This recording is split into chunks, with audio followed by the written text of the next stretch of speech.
Sports, it's in the game.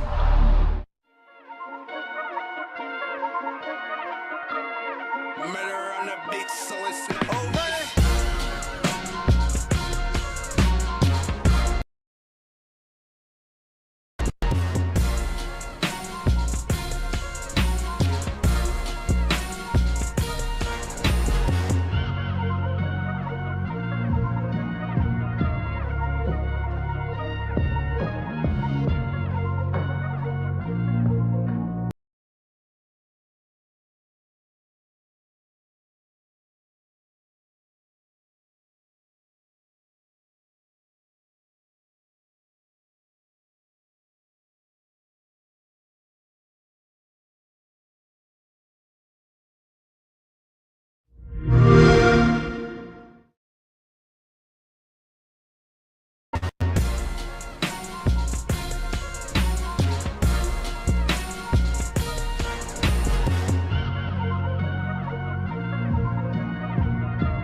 Our tale of the tape for this heavyweight fight. All right, now for the official introductions, the veteran voice of the Octagon, Bruce Buffer. Ladies and gentlemen, this fight is 3 rounds in the UFC heavyweight division. Introducing first, fighting out of the blue corner, Don the Predator Fry. And now introducing his opponent, fighting out of the red corner. Ladies and gentlemen, he is the former UFC heavyweight champion and the member of the UFC Hall of Fame, Dan the Beast Severn. You ready to fight? You ready? Good. Well, hard to believe Dan Severn is still going strong despite making his UFC debut by fighting 3 times at UFC 4 back in 1994. But physically, he appears to be in his prime and in the shape of his life. And again, he says he has made so many double leg takedown is true.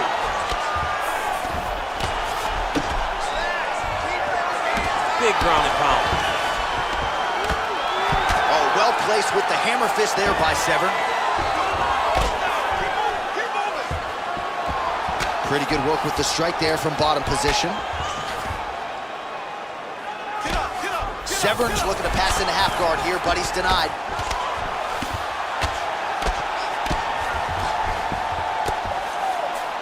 All right, bottom fighter here, maybe looking to hip escape, DC.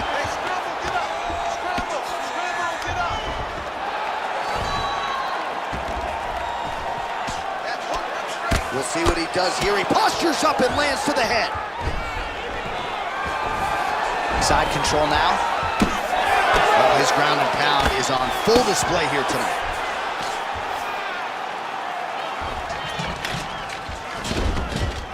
We cross the midpoint in round 1.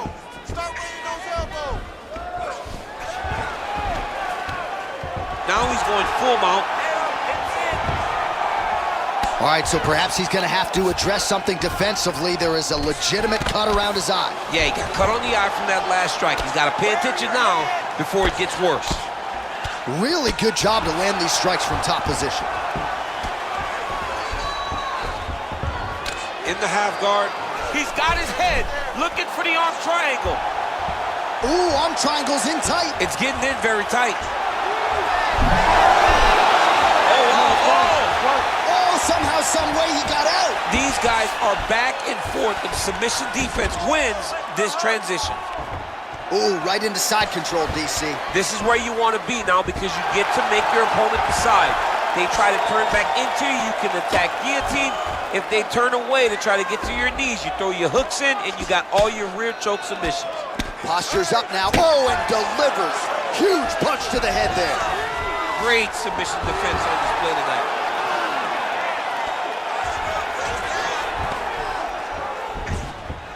Moving his head on the ground here, avoiding a lot of these big shots.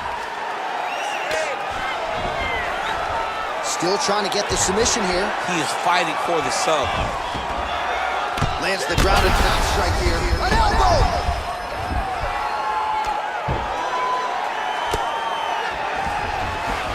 And now he's got the back. Well, this is some serious pressure from the top by 7. 5 minutes in the books. All right, so that's the end of the round. Pretty significant damage done in that round. Cut on the cheek, sustained there from that strike. Now the cut man's got to get in there and close that thing up. Better to be below the eye than above it, sure, but nonetheless, this could be a factor now moving forward. Well, no surprise to see that eye continue to be targeted. Some replays from the previous round in which a lot of damage was doled out. Well, the cut man's got some work to do to try to give this kid an opportunity to stay in the fight, because the reality is he has taken far too many shots to the eye, and now he's dealing with a nasty cut. He has got to change something. Second round underway. Oh, he lands another strike to the body, really starting to connect on a lot of shots to the midsection, and these will take their toll as this fight goes into the latter rounds.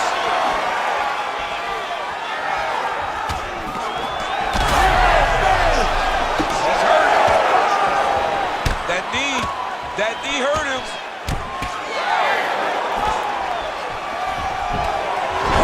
Beautiful level change. He's going guillotine. Submission defense on full display there. He said that he was very aware of what this guy brought to the octagon, and it showed in that defense.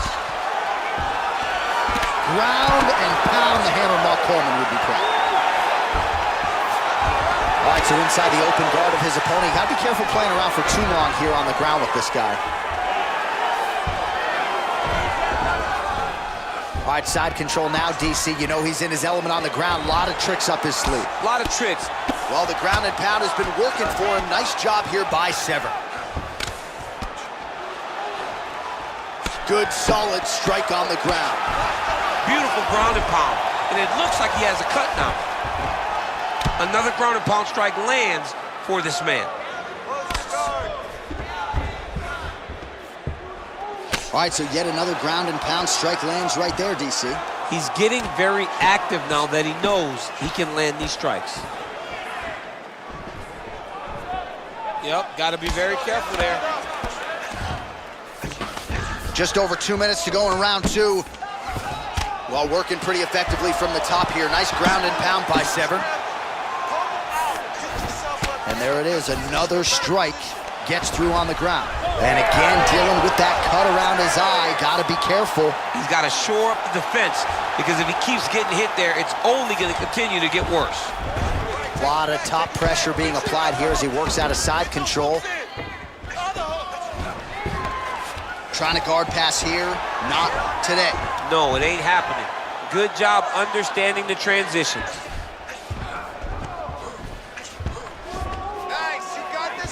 Oh, he's got him in a crucifix now, DC. We've seen you go to this a couple times, no?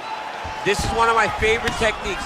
I got Volkan Ozdemir here, and I just landed punch after punch after punch. They didn't have to be hard, but if you can land 30, 40 strikes in a row, the referee will have no choice but to finish the fight.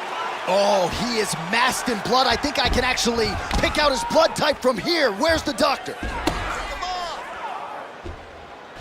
Beautiful ground strikes landed. Trying to finish this fight. Oh, big shots raining down. Round 3 next. All right, there's the horn signifying the end of the round, and he heads back to the stool, and hopefully he can stay in this fight because that is a severe cut that he's dealing with right now. Protect this cut, though. You know he's going after it. Protect it. All right, let us re-rack some replays of the damage done in that round, see if we can isolate the strike that caused the cut. Yeah, a nasty cut opens up when he lands there. It's a beautiful shot that gets to the target. He has not been responsible defensively, and he's really paying for it because now he's dealing with that nasty cut.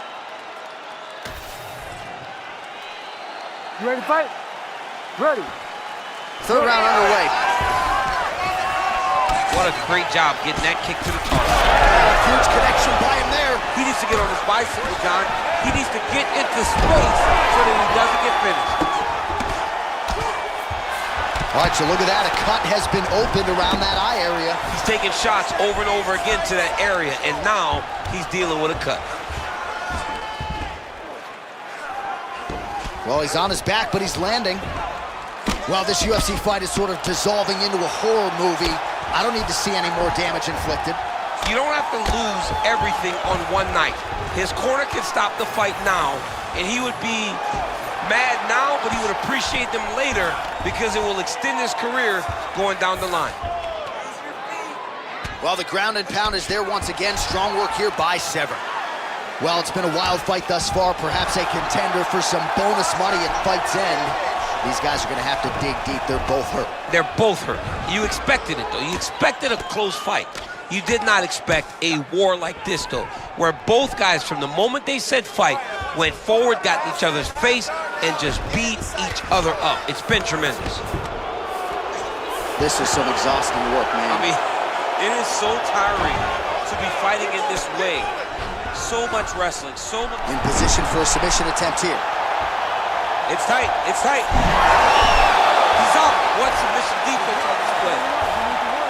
Down the stretch they come. We're going down to the wire. It has been all action all the time. I mean, two evenly matched fighters have laid it all out on the line. Oh, flatten him on his back there. About 2 minutes here to go in round three. Huge elbow there.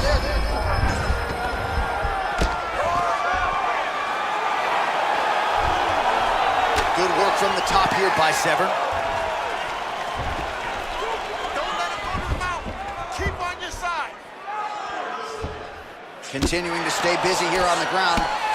Postures up now and lands a devastating strike to the head.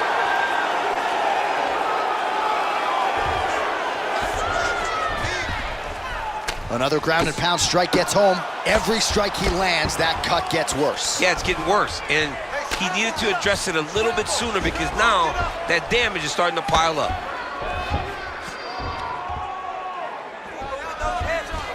Severn's looking for that arm triangle. Ooh, this could be it. That thing is tight. That arm triangle is deep. He needs to push the arm to the side, get his head against the mat. Now watch, as he goes to the finish, watch his chest go to the mat. He goes flat, all the way until he's bridging. Oh, no way he got out. He was able to create enough space to get his chest back flat on the mat and defend that arm triangle. Unbelievable. What a fight it was as we go the full 15 minutes. We now see how the judges scored that one.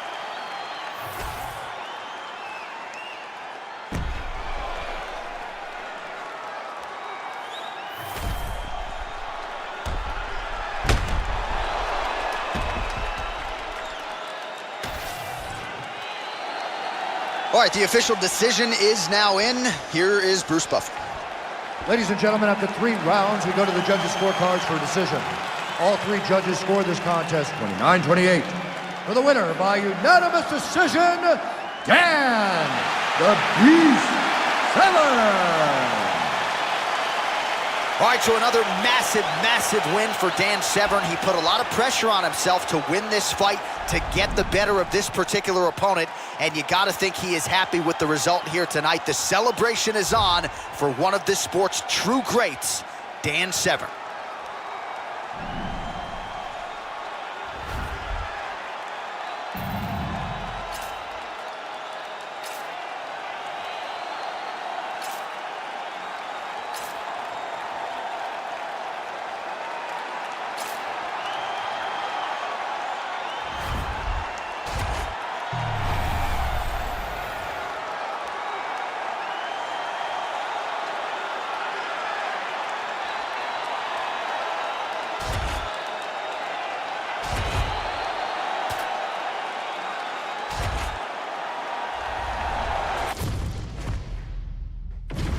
Our tail of the tape for this highly anticipated welterweight fight.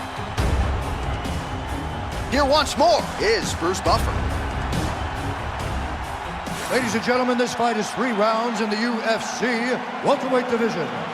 Introducing first, fighting out of the blue corner, Daniel Rodriguez!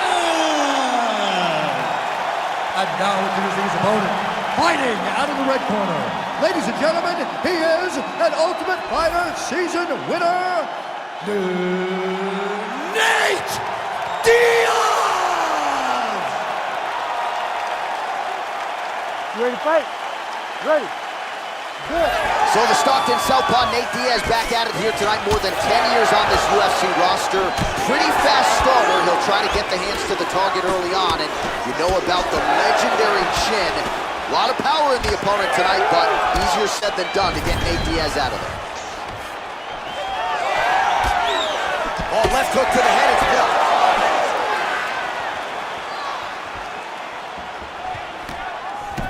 All right, early in the fight here, and Nate Diaz off to a pretty good start, found a home for that left hand.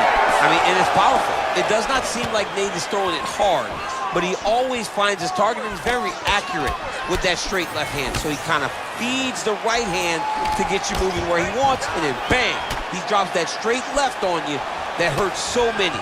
Hurt Conor McGregor, and hurt the welterweight champion, Leon Edwards, in the same way. Oh, nice. It's so clear that the guy that's going forward is the guy that's successful.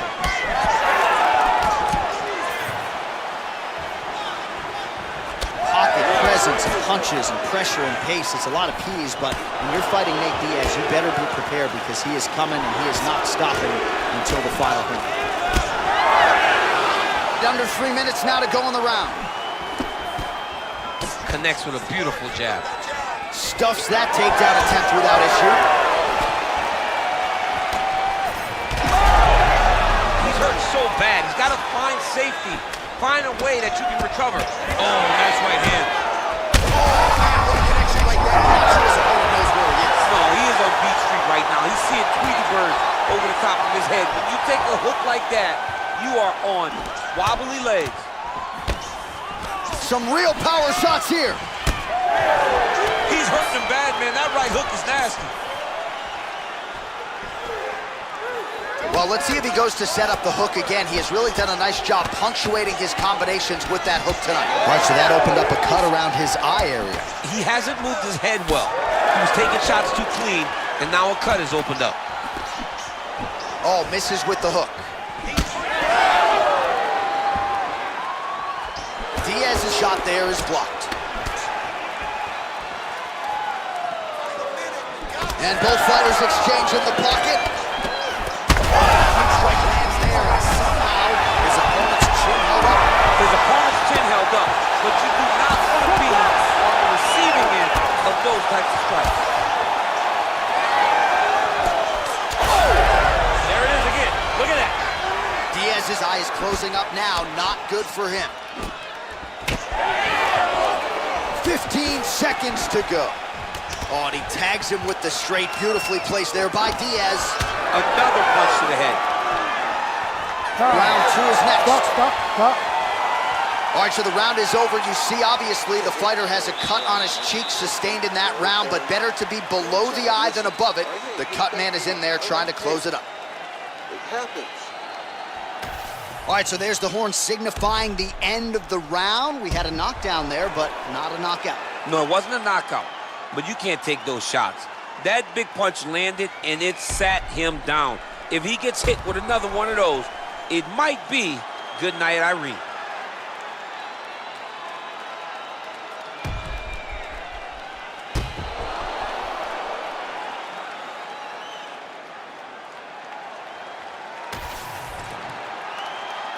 You ready to fight? Ready. Round 2 underway. Nice kick. All right, so there's that Nate Diaz left hand. You've talked about the sneaky power. That one looked pretty good. Yeah, it doesn't look like he's throwing it hard, but he's so accurate that when he lands, he can hurt you.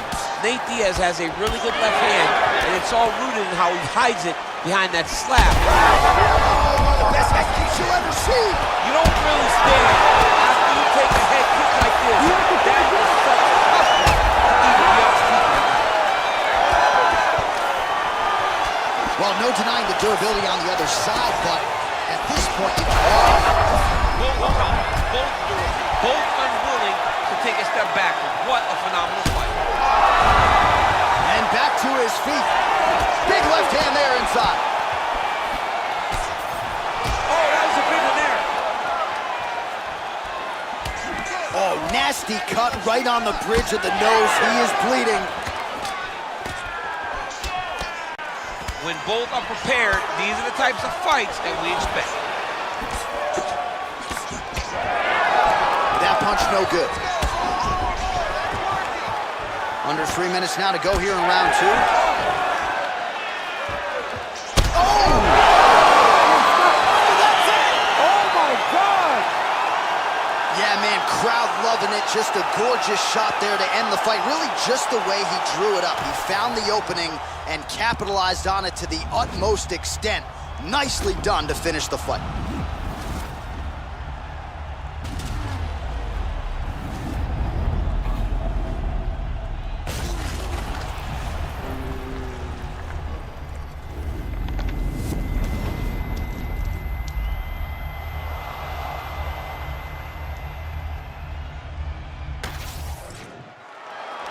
The official decision is in. Here's Bruce Buffer. Ladies and gentlemen, referee Herb Dean is going to stop to this contest at 2 minutes, 18 seconds of round number 2. Declaring the winner by knockout, Daniel D-Rod Rodriguez. And there is the man of the moment, and what a moment this must be like for a professional athlete, right? I know you enjoyed the birth of your kids, right? But Yeah. you knock out a man in a cage fight, I can't think of anything better. I mean, there's nothing like it. You know, you don't even hear the one that lands, that puts out your opponent's lights. And tonight, he got that done. And he should be very proud of the work he and his coaches got done tonight.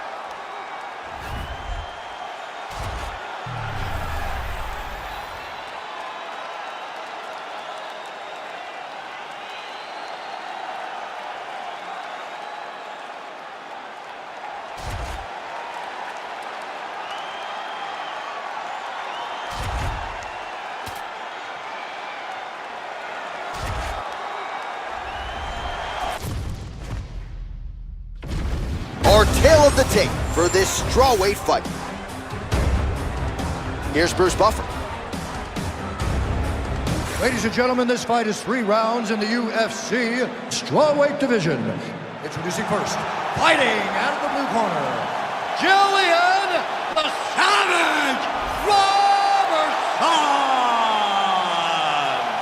And now introducing your opponent, fighting out of the red corner, Randa Quiet Storm Marcos. You ready to fight? You ready?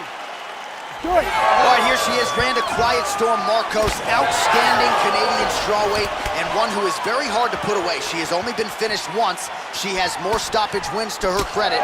So Randa Marcos back at it tonight. We'll see if she can get off to a good start. Man, these women are delivering for fight fans around the world. What a start to this fight. How could you possibly be seated when you are watching this level of activity from these two women at the beginning of the fight? Oh, guillotine here.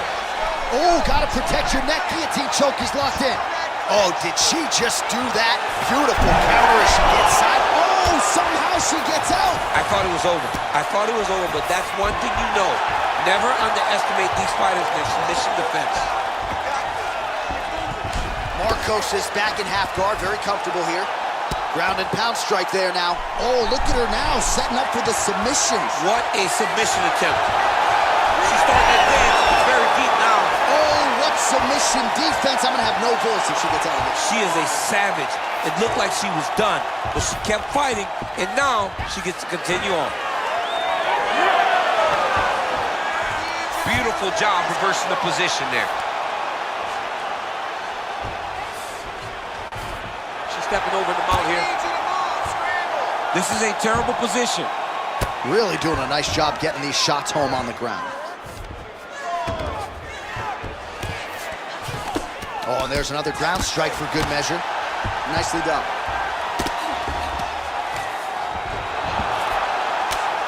Marcos getting worked here from the top. Ground and pound strikes raining down. Oh, arm triangle attempt now. Oh, wow, she's got the arm triangle tight. She's got it in tight. Oh, how about that? Position over submission. Probably a good decision there.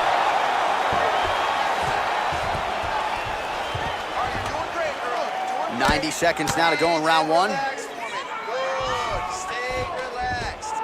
Well, maybe some panic setting in for her opponent as she continues to land with the ground and pound. She cannot deal with the pressure of the top fighter. She's so good at finding her strikes. Man, these ground strikes by her are really starting to take their toll. Another strike gets through from the top position. That was a slick transition. And now she's in mount. Oh, she goes right back to the well. Another submission attempt here. Oh, that's tight. Oh, that's gotta be it. Oh, she got out. How good is that? Well, the ground and pound has been on point tonight. Good work here by Randa Marcos. Round two straight ahead. She's controlling you on the ground. You can't let that happen. That looks good for the judges. Although it's boring. Look for your reversals. You gotta scramble. I need you to put it. All right, let's get you some replays from that previous round, DC. I thought she mixed it up beautifully on the feet. Yes, she did a great job. I mean, she landed everything. She showed a complete example of what her mixed martial arts game has become as she's been in the UFC now for a little bit of time. All right, so there's the horn. The round is over, and she is just not the tap-in type. That submission looked pretty tight to me. It looked very tight, and she looked surprised that her opponent did not tap, that her opponent did not go up. But, oh, beautiful hip toss there to take her down. She's flying Cormier Airlines tonight. She's flying first class. She got thrown right on her head. You got to keep those hips back if you're going to defend this position. All right, she's in full guard here, DC, but you know she passes as well. She's got the head trap now. Guillotine choke coming.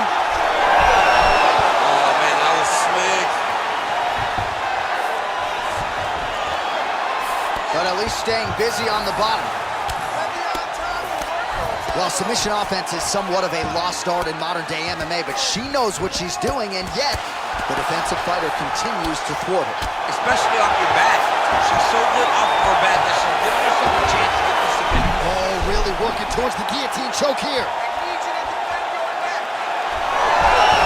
Oh, she defends yet again. What great submission defense on display tonight.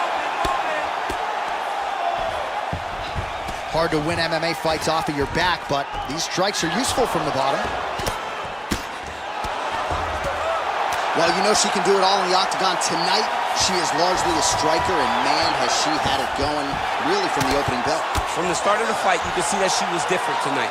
You could see that she was going to lean on the cardio, set a high pace, and hope that her opponent could not keep up. But not only is she fighting hard, she is landing just about everything that she throws. Just over 2 minutes to go in the round. Oh, in good position to rip off a Kimura here. Oh, she's got that Kimura locked in tight now. Nice transition between Kimura and armbar.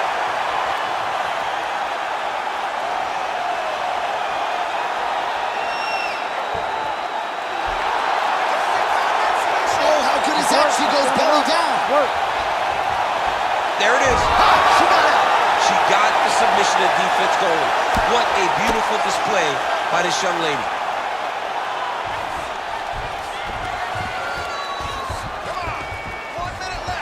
Right into side control.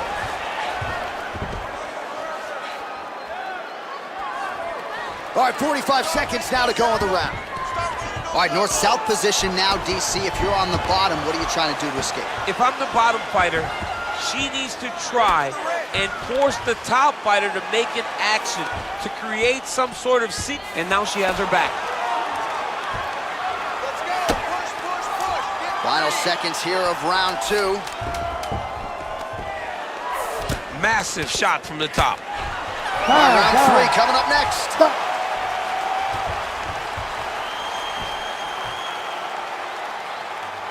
beat you that last round. We need to get the victory here. You have to break her down. I want you to move forward. Keep your chin tucked and pound away. All right, so that's the end of the round. Lot to like in there, DC, particularly when it comes to her offensive wrestling game. She's evolving, right? She's gotten better. She did not have this skill set before. Now you watch her and she looks like an Olympian. She looks like a girl that can wrestle at the highest levels. She scored so many takedowns in that round. Her wrestling coach must be very proud. You ready to fight? Ready. All right, so here we go. Third and final round.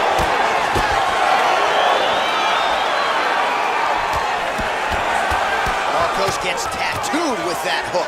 Beautifully timed and placed. Another punch to the head. What a beautiful leg kick that landed there. Oh, nice shot to the body, connects for her there. Somewhat surprising we didn't see a lot of body work from her earlier in the fight, but she is getting after it now. Oh, beautiful body kick by her there. Guillotine jump. Great submission defense on full display by the opponent. Oh, nice. All right, hammer fist here by Randa Marcos. And there you go, again, half guard. Not there yet, but might get the submission here shortly. Marcos going to work here from guard and doing a pretty good job, I might add.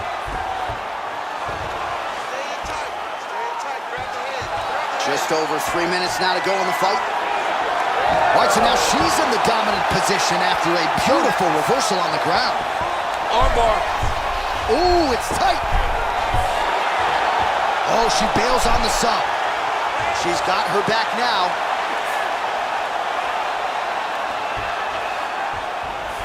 Oh, right into mount.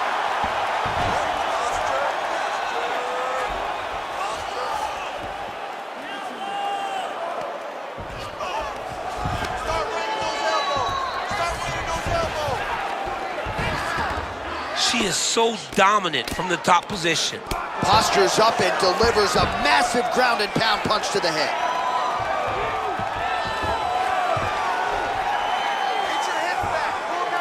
All things considered, pretty good defense. Oh, huge elbow!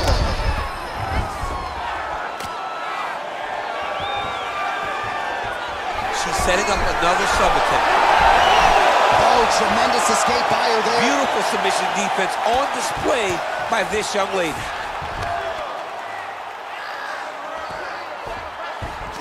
Oh, good work from her here from bottom position. She's trying to pass the guard here. Ooh, gets denied by the bottom She got stopped. She got stopped right in her tracks. Great job by the bottom fighter. All right, she's in the north-south position. Oh, Kimura attack. Yup. That is tight.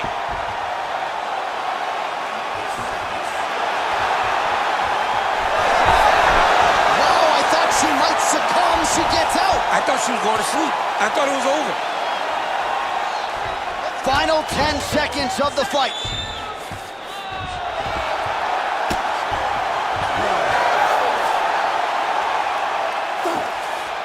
All right, so the fighters go the distance. Pretty competitive fight, but certainly there was a striking advantage, and it was hers. The advantage belonged to her.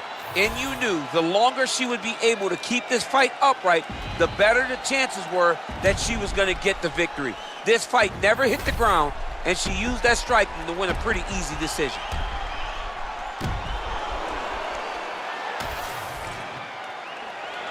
The official decision is in. It resides with Bruce Buffer. Ladies and gentlemen, after 3 rounds, we go to the judges' scorecards for a decision. The judges score the contest 30-27, 30-26, and 30-26. Declaring the winner by unanimous decision, Jillian the Savage Robertson! All right, so she gets it done on all 3 judges' scorecards, and we wondered aloud how she would handle this stylistic matchup. Wrestling has been her kryptonite at times, certainly not the case tonight. She said she was going to get better there. She promises that she had improved, and it showed. She fought a wonderful fight. She did a good job of staying upright, fighting where she was safe, and earns a massive victory.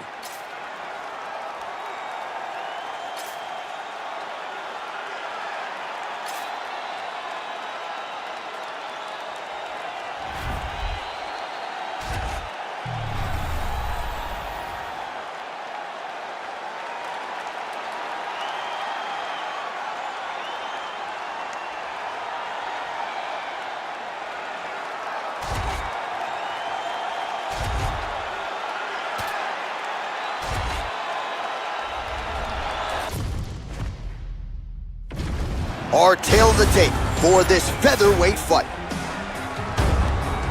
Now for the official introductions, the veteran voice of the Octagon, Bruce Buffer. Ladies and gentlemen, this fight is 3 rounds in the UFC featherweight division. Introducing first, fighting out of the blue corner. Ladies and gentlemen, he is a member of the UFC Hall of Fame, the California Kid,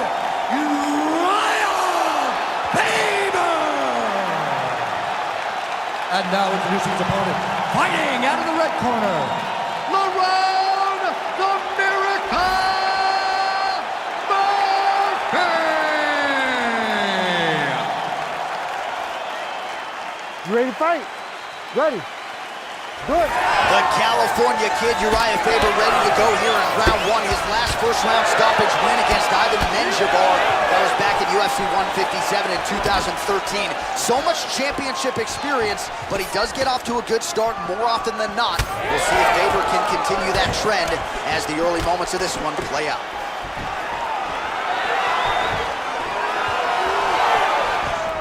So there it is, as he expected, the takedown defense would be there. The kickboxer able to thwart that first offering by the wrestler in round 1. Fights come down to moments, J.A., and that's a big moment for the kickboxer, just understanding that he can stop a takedown from a wrestler of this caliber.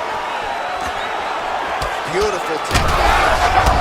Offering up over the top. This fight's going to be over. What a great way of mixing up his attack. He didn't stay the course. He mixed it up. He went high when his opponent thought he was going low, and now he's got him hurt very badly. Oh, that gilly is tight. Oh, he escapes. He got out. I mean, wow, that is great submission defense.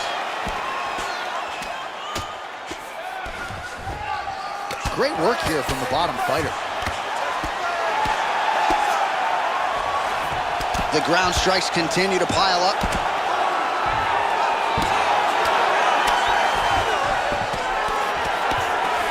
Outstanding work with the ground and pound here by Murphy. He's that guillotine. Oh, that guillotine is officially tight. Oh, he escapes. There goes another one, and once again, he just bats it away. Great submission defense. Murphy's going for a choke here. Oh, he's got it locked in. He's got that arm triangle deep. Looking for that submission. It's always hard when you're trying to end the fight. Oh, he got out.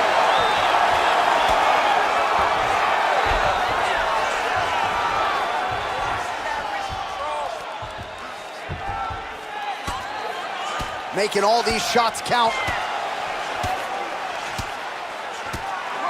Oh, outstanding combination of ground and pound punches here by Faber. Oh, arm triangle. Arm triangle. Arm triangle. Oh, that arm triangle's wicked tight. He's starting to get it in very deep. Oh, he got out. How good is that? This guy is so aware. He never leaves anything long to allow for himself to get subbed. Oh, just out of range with that punch attempt. All right, 20 seconds to go in the round. Oh! Yeah, he hurt real bad. He's still hurt. Big right hand. How about those 5 minutes? Stop. All right, there's the horn, and what a round, champ. We got to talk about the knockdown. When you knock somebody down like that, it got to be kind of fun to strut your way back to the I stool. mean, you are 10 foot tall. When you can drop another person with a strike, you are 10 foot tall. Now, the issue is he did not find the finish, and he used a lot of energy trying to finish that fight. All right, so a big knockdown for him, courtesy of that punch in that round. DC, here's a replay. Big moment in the previous round. They were both fighting very well, but when he landed this punch right here that sits his opponent down, it showed that the power is not equal, and if he can land, he does have the ability to damage him. Ready to fight? Ready. Round 2 is underway. Oh, what a kick.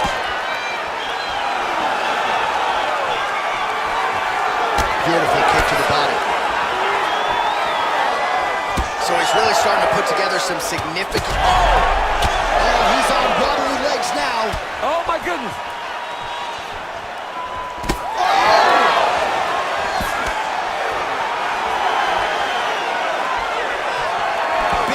Hook coming, it's blocked. Well, the most significant stat in this fight has been body strikes, and at times in the past, maybe you could say he's been a headhunter, but tonight he has worked the... And he has a great double leg. My goodness, he has a great double leg. All right, so he's got the body locked down here, DC, or so it appears. This is not a guy you want anywhere near your back.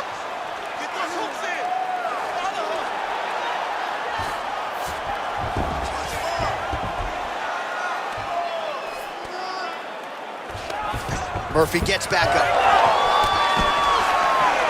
Just over 3 minutes to go.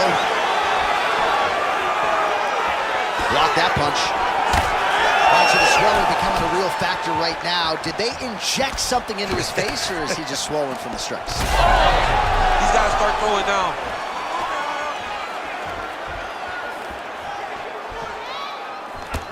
So we have crossed the midpoint in this one.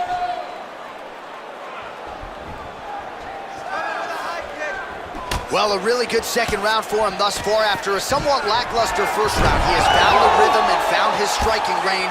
Scary proposition for the opponent now here in round 2. Arm triangle attempt here. Nice arm triangle setup. Oh, looks like he's got that arm pinned in the triangle now. It looks like he's trying to get this arm triangle. All he's got to do is get to the side, get his chest down to the mat, and he'll get the finish. Oh, somehow he gets out. Fantastic submission, D. All right, we'll see if he can apply pressure inside his opponent's guard here, DC. Oh, the ground and pound strikes continue to rain down. The opponent better move out of harm's way. The referee's going to stop this. He better start to move, and when his opponent starts to posture, he needs to put his feet on the hip, push him away to try to escape this very, very dangerous position. Great defense by the defensive fighter. Nice transition.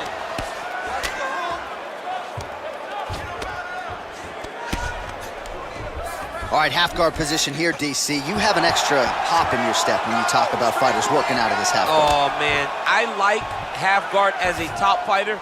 I understand half guard as a bottom fighter. Don't want to be there. It's very dangerous. But if you are there, you have to be winning the position of the underhook. It opens up so many opportunities for you to either escape or sweep. Stop. All right, take a seat, bud. Deep breath for me. All right, listen. He's out striking us, okay? So, just like we did in the gym, we're gonna have to switch it up. I want you to go out there.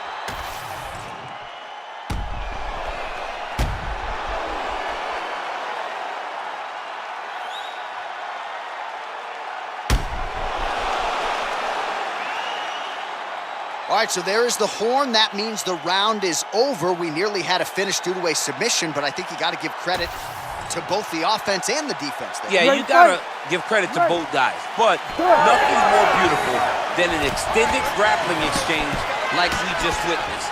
One guy almost submitted, one guy escaped. It's one of the most exciting things you can watch in all of mixed martial arts. Great ground and pound by this man. And another one. Another strike from the top lands for him. Well, this is exactly what you like to see. Nice combination of ground and pound punches. Outstanding pressure and activity by Faber. Pretty accurate there from bottom position.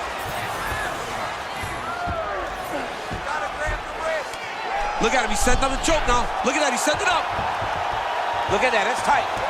All right, working on a submission now. And they're both fighting now. good is that as he gets out? That is great submission defense, keeping everything short and not allowing his opponent to get the submission victory. Champ, these submission setups aren't that bad, but he keeps getting denied. Yeah, because he's not panicking. He's taking his time. He knows what to do whenever something is coming in his direction. It's beautiful. It's beautiful to watch a guy comfortable even when he's under attack.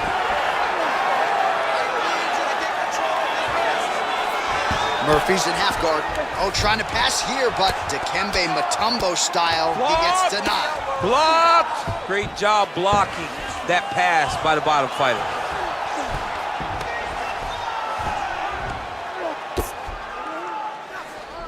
Just over 2 minutes to go in our third and final round.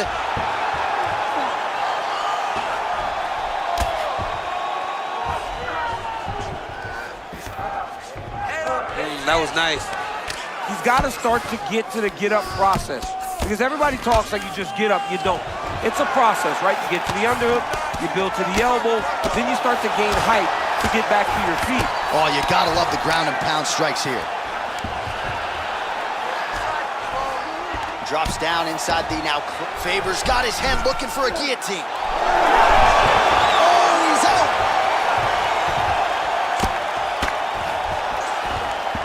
We approach the 1 minute mark here in our third and final round. Murphy's pass attempt denied.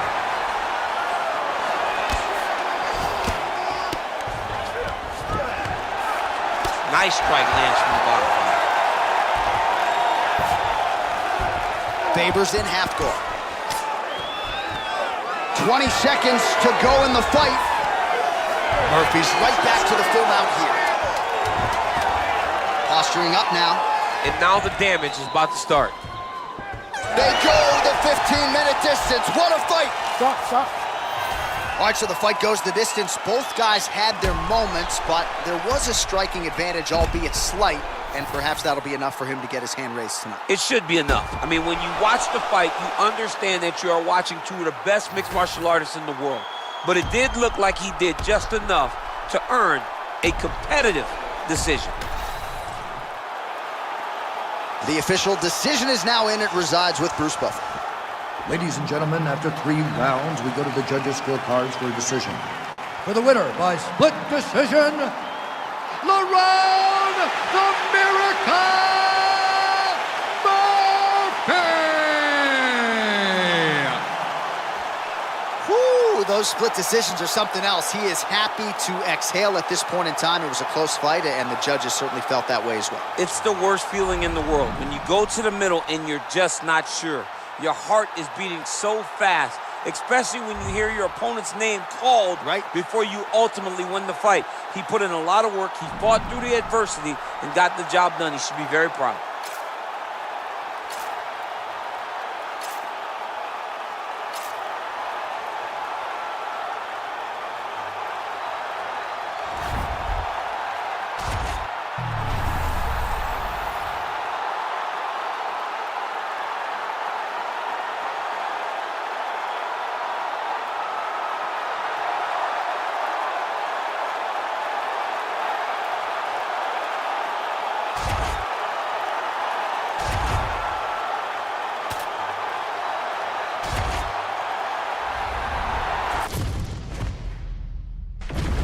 And now our tale of the tape for this lightweight fight.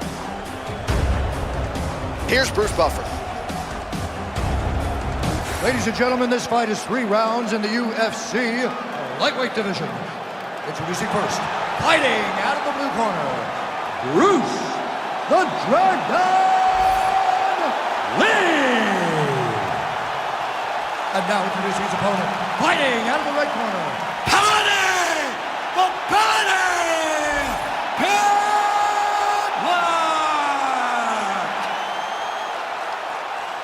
You ready to fight? Ready. Good. All right, so here he is, Paddy the Baddy Pimblett. You wonder if he could sell out this arena by himself. A lot of these people are here to see him here tonight, and he has been off to the races in the UFC thus far. Began his career with a couple of wins, both of them producing finishes and bonuses. But now there's an uptick in competition. Now the stylistic challenges get stiffer, And as humbly as Patty could say it, my game is ready. I have not been resting on my laurels. I've been going to Justin Flores and training my judo in California.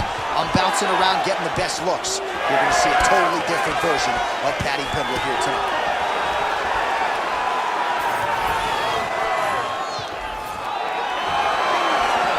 Lee gets absolutely tagged by that stiff jab. Oh, nice. Oh, he lands a huge kick here. Massive right hand. Lee gets touched by that kick to the body. Just over 3 minutes to go. Oh, my goodness, what a kick. And a nice job at least staying upright on that. And potentially a critical takedown here. Oh, nice double leg, yes. Beautiful transition. Right now, it looks like he may be trying to set up an arm triangle choke. He needs to secure the left arm, push it across, and secure it with his head. Oh, looks tight to me. Oh, somehow, some way he got out. These guys are back and forth, but the submission defense wins this transition. Oh, great reversal to top position by Patty Pimblett.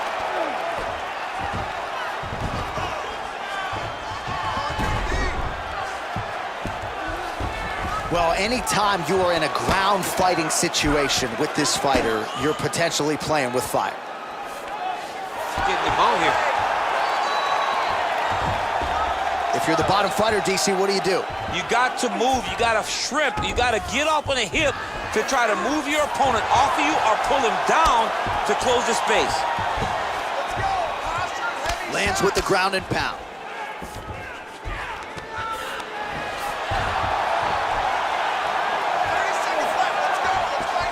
Great defense by this fighter. Another one. I mean, he cannot miss from the top position. Seconds winding down in the opening round.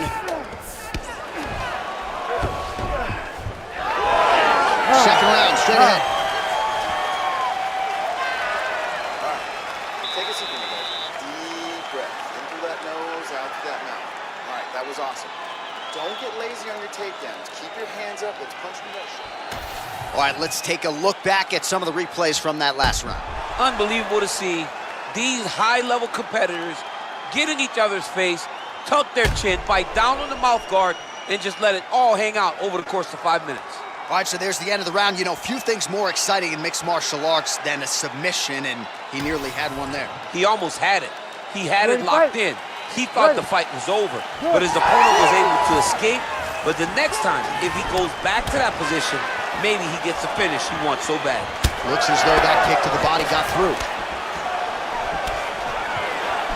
Straight punch lands. And that spinning kick found its home up top. I give one, I take one. You give one, you take one. That's how this fight is being played out. Nice shot to the body there. Well, it looks as though that strike maybe opened up a cut around the eye area. Yeah, it looks like that strike opened up a cut, John, but it's nothing to worry about now, but he's got to start to protect it. Clinch situation once again here, and the BJJ player has made it look relatively easy getting to this position tonight. Yeah, getting to the clinch with the idea that he will then drag the fight to the floor and look for the submission.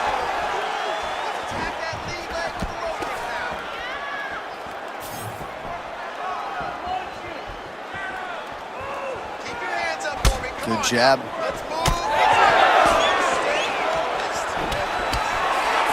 Just over 3 minutes to go in round two. Pimblett gets the single leg takedown. Nicely done there. Oh, staying busy, fighting off of his back, and he lands. Lee getting worked here from the top. Let's see if he goes for a sweep to try to get back to his feet. How do you get out of harm's way here? I mean, you got to shove that knee, John.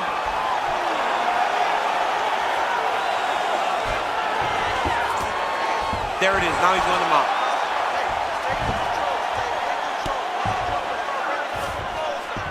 Lee's in half guard. Busy as he looks to improve position here.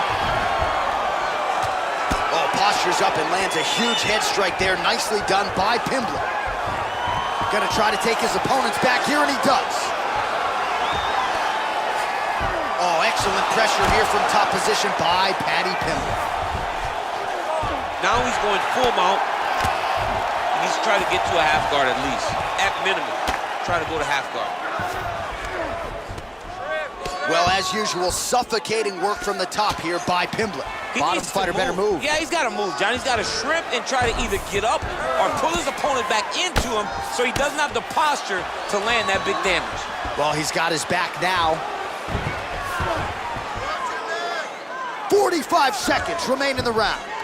All right, he's got side control here, DC. You know, he's got a lot of different submissions in his arsenal once this fight gets to the ground.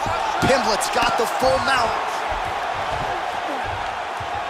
Well, he grounded him, and now he's trying to pound him out. Great ground strikes here. He's very accurate in the ground and pound, and it's showing because he's landing so consistently. Pimblett's looking for an arm bar here. Oh, and there's the horn at the end of the round. How about this fight, folks? You see, he was nearly caught in a submission there right at the end of the round. Saved by the bell.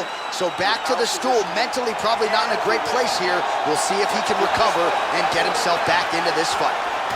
All right, back to the stools we go, and it's starting to look like a second mouth on his cheek. Yeah, it looks terrible. I mean, the guy is getting hit with big shots. One big enough to open up a nasty cut on his cheek.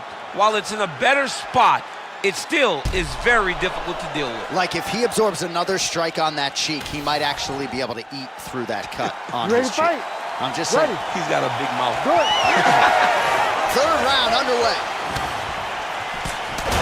Picture perfect shot there, DC, and one more of those he might be in. I mean, the fight is going to be over. I can't believe he's still standing. That shot landed perfect. Oh! Nice.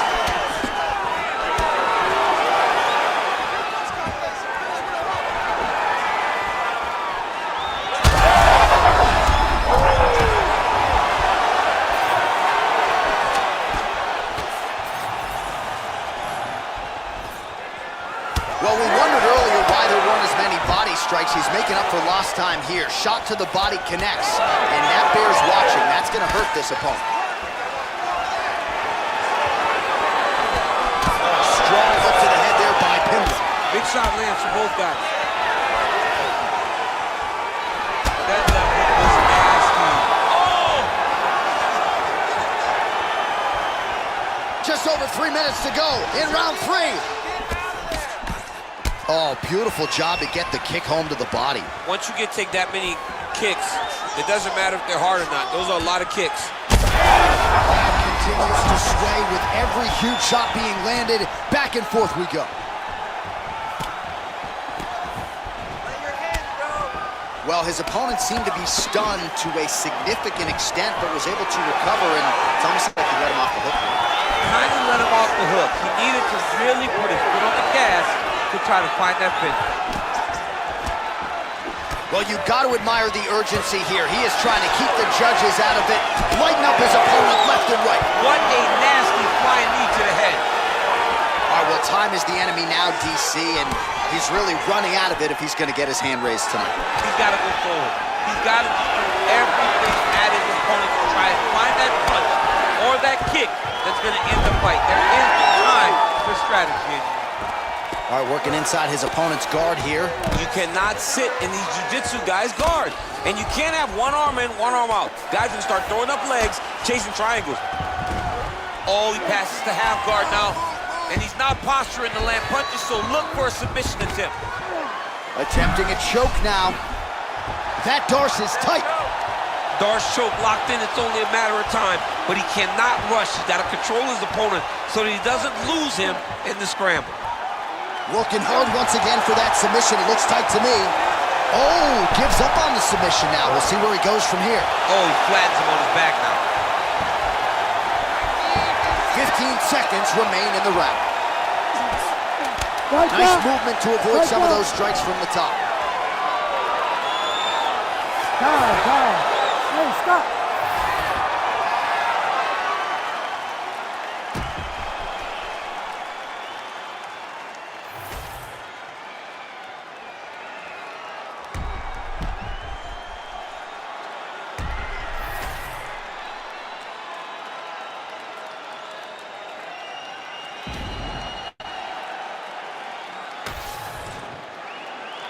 All right, the official decision is now in. Here is Bruce Buffer.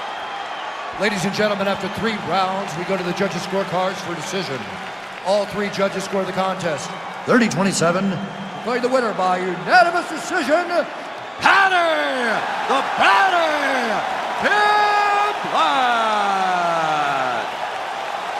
All right, no suspense as Bruce Buffer reads the scorecards. A clear decision victory for him here tonight. And jiu-jitsu at this level, even when the finish doesn't materialize, really fun to watch. It is, you know, and you really do have to try and take it all in because there are a lot of things that happen subtle, very subtle inside the octagon. And this guy is a master of manipulating the next movement. And at the next movement, bang, there he is to stop it.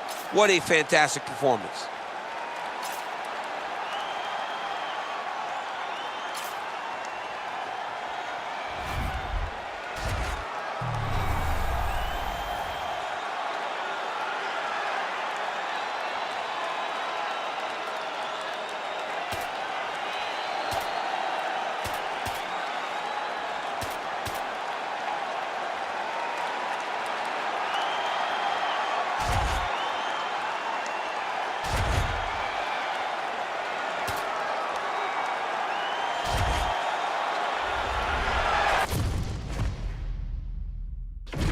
And now our tale of the tape for this heavyweight fight. The veteran voice of the octagon, Bruce Buffer. Ladies and gentlemen, this fight is 3 rounds in the UFC heavyweight division. Introducing first, fighting out of the blue corner, Cyril Bangamogan. And now introducing his opponent, fighting out of the red corner, Mark Khan.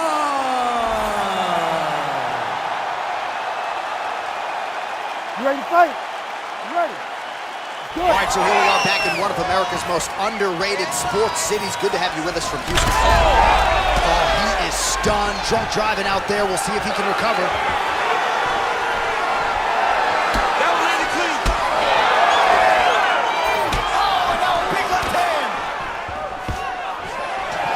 All right, so perhaps a harbinger of things to come as the kickboxer stays upright, successfully defends the first takedown attempt by the wrestler. Defending the first takedown, but he's got more coming in his direction. He's got to do exactly what he did. He needs to press pause, repeat, making sure that he does the same exact thing every single time. That allows for him to stay upright. Well, a few heavyweights move as well as the former interim champ Cyril Gane, and you see the footwork right away as this fight gets started. Yeah, the footwork leads to the jab. The guy does a great job of moving into you, and then he pops you. And then the moment you start to rush, he drops the big right hand on you. Cyril Gane is a hard. He's got that arm triangle. Watch him pass to the opposite side. It looks real tight. He'll drop his weight to try to finish his technique. Oh, he is out. How good is that? That is phenomenal submission defense by this young man. Gane getting work from the top here. He's got to do a better job to cover up. All right, so he can't get it here. Again, good awareness by the defensive fighter. Great shot from the top position. All right, DC, half guard position here. You've done a lot of good work in this spot in your career. Oh, man, I love this position. And you see this fighter today loves it, too. It is the most secure position in fighting. You get an underhook on one side, you keep a half guard on the other, and then you just go to work. It's the safest position, especially for a wrestler. All right, side control now. We'll see if he can advance position. Oh, shades of the Godfather with the ground and pound, Mark Coleman, as he lands again. Coley somewhere smiling, watching this guy land from the top position. Oh! He did a great job of reversing the position, using the opening that his opponent gave him to shut him off and get back up. He's throwing every part of himself into these big leg kicks. Back to the jab now, no good. Lands the left punch now, followed by a right. Oh, he jumped guillotine right away. You gotta be kidding me, he's out. Now inside the closed guard. And he's gonna try to find ways to pass and move to a submission. Well, defense doesn't always win championships in MMA, but how about the submission defense tonight, thwarting one attempt after the next? Yeah, and the fact that he's just constantly under attack tells you he was very prepared for the type of fighter that he was in front of. He knew there would be some submissions coming his way. He was ready to defend them, and he has done that beautifully. Listen, everything you're doing is working. Your rhythm is great. Keep it up. Your hands are landing all the time. I want you to keep that head moving and that... All right, so a lot of highlights from which to choose after those previous 5 minutes, and on the other side, you better start checking some of these leg kicks, man. Yeah, and when your opponent is throwing that many leg kicks, it takes one good check. If he gets one good check off, he may deter him from throwing these kicks over and over.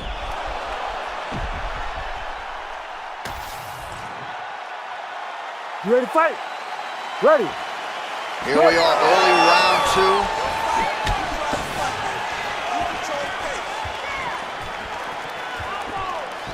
Fighter lands a nasty kick. Starting to do some really significant damage to the body here. Another strike lands there. Takedown defense is there.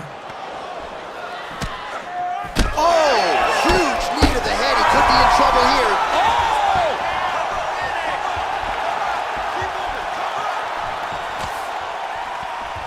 So pretty good recovery by the opponent after getting stunned pretty good.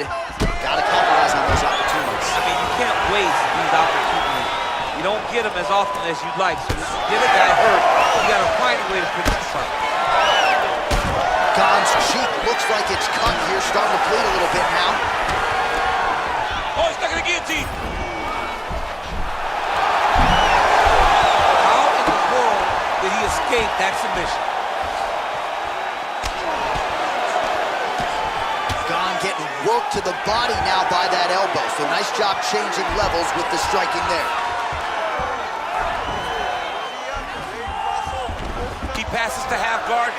Look at him attack that arm triangle on the opposite side. When it's time to finish, he will lock his hands, pass his body all the way to the opposite side. Drop, he's got it locked in. Oh, submission defense on full display there. He said that he was very aware of what this guy brought to the octagon, and it showed in that defense. And now he's in side control. All right, trying to pass here. As Glover Teixeira might say, not today. Not today. Great job of following with the hips, keeping those legs locked and keeping them in full guard. Oh, right into mount.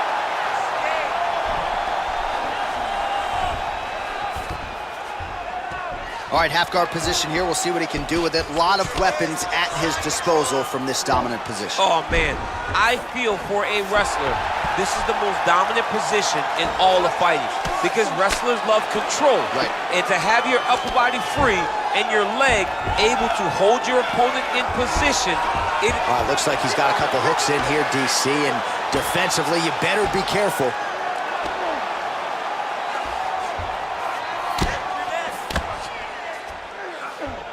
All right, 45 seconds now to go in the round.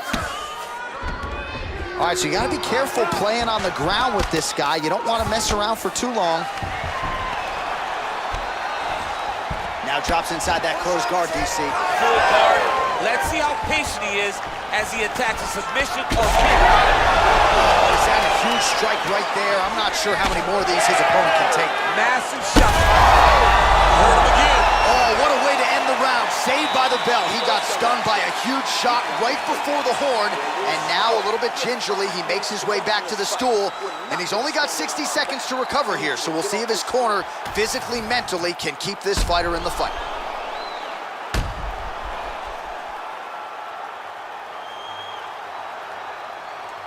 All right, so there's the end of the round, and the tide has officially turned. A huge head strike to stun his opponent. We'll see which corner can adjust here moving forward. I mean, they've got to be celebrating. They've got to be happy. Everything's working. But the other side has to be concerned.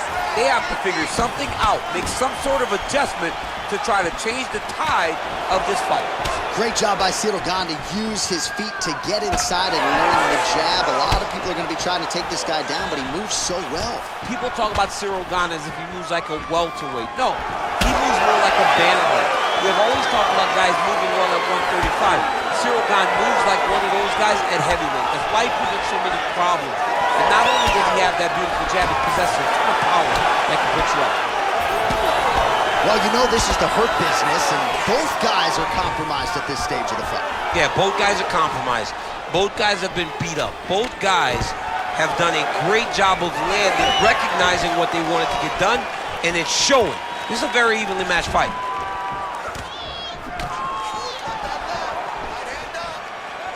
Both fighters exchange in the pocket here. Gets to the single collar tie now. Ooh, and he caught the kick. And he gets the single leg takedown. Oh, nice headlock. Oh, tense moment here. That arm triangle's tight. Oh, he's out. Work, come on, work. Well, he continues to manhandle him here on the ground. All right, well, he's got him softened up here. Side control now, DC. A lot of options at his disposal from here. Short elbows, short elbows. All right, so he's got him in the north-south position now, DC. If you're the top fighter in this situation, what are you trying to do offensively? I'm trying to force some sort of action from my opponent. You want him to turn to his knees to either give you the guillotine choke or allow you to try to chase the back. It's a tough position to control in, but there are options for finishes and are options for positional advancements if you're patient.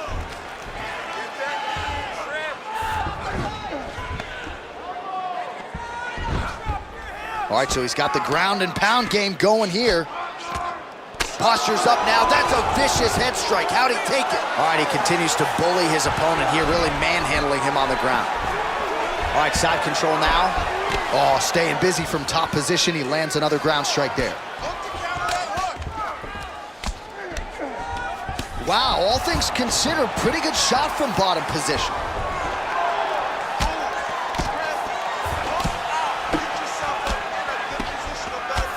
Trying to pass the guard here, but a nice job by the bottom fighter defensively. Bottom fighter did a fantastic job of following with his hips, making sure he blocked any attempt to get past his guard.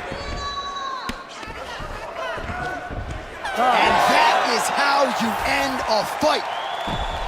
All right, so the fight goes the distance. We'll take a look back at the action, but should go his way given all he got done in the striking game. Yeah, he did a great job of landing at will, mixing up the target, doing everything that he's become known for in order to cruise to a very good decision. I know he didn't get the finish that he wanted so bad coming in here tonight, but he had a phenomenal performance, and he showed that he's one of the best fighters in the world.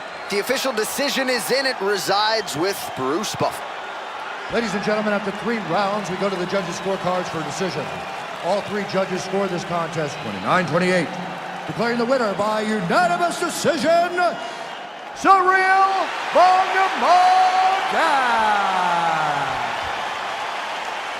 All right, so the kickboxer gets it done by decision, and candidly, his words in our fighter meeting proving prophetic here tonight. I'm gonna stick, I'm gonna move, I'm gonna sprawl, I'm gonna outpoint the wrestler, and that he did. I mean, he looked tremendous. I've never seen him look better. Yeah. He was out there bouncing, moving. He was fresh. He was very aware of everything that was happening, and that allowed for him to cruise to this decision victory.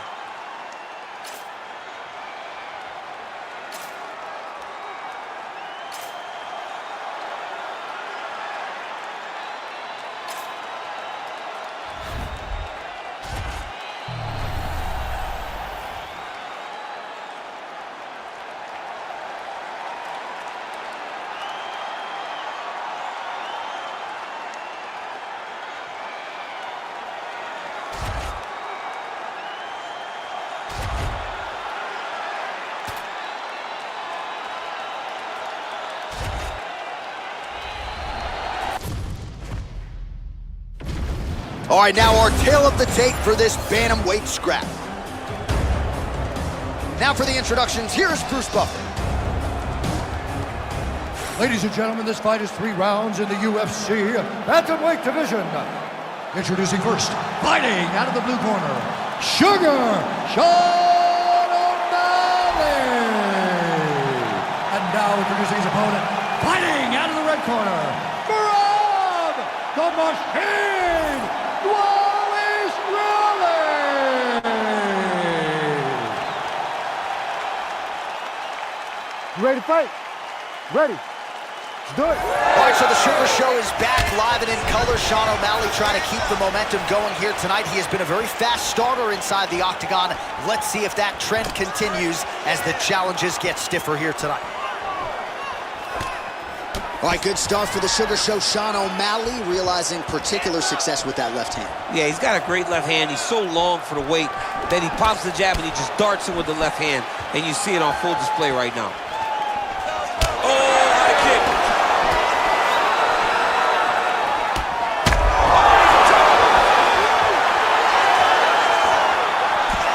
Oh, uppercut. Wallace Willie going for the takedown here, nothing doing there.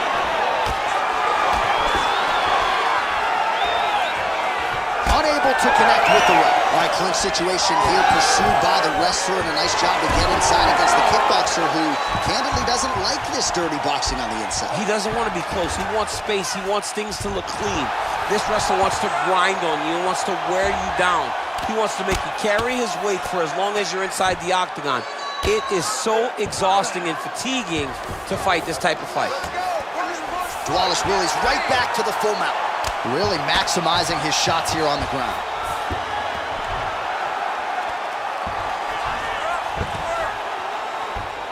Oh.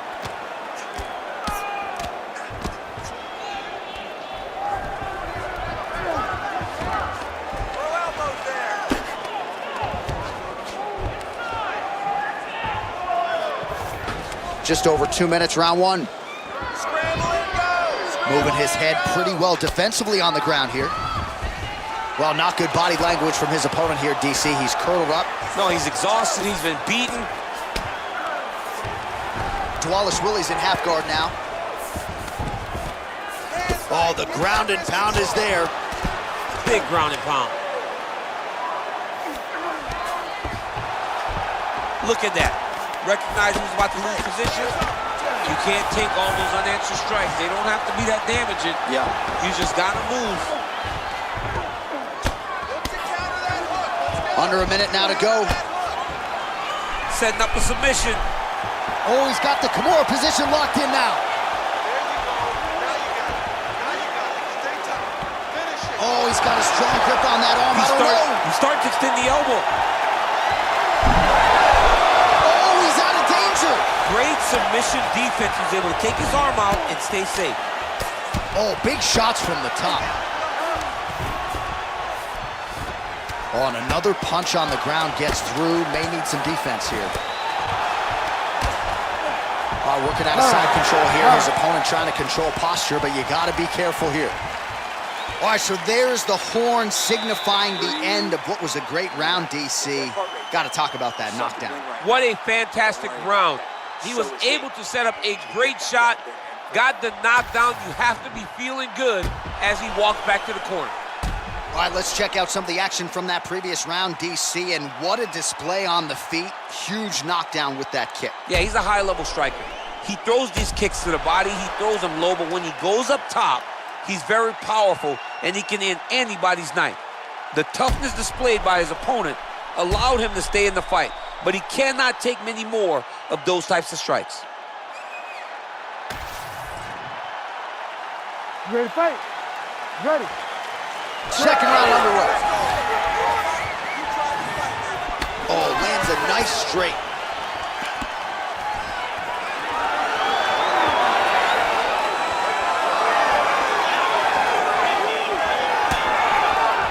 Oh, that right hand barely missed there.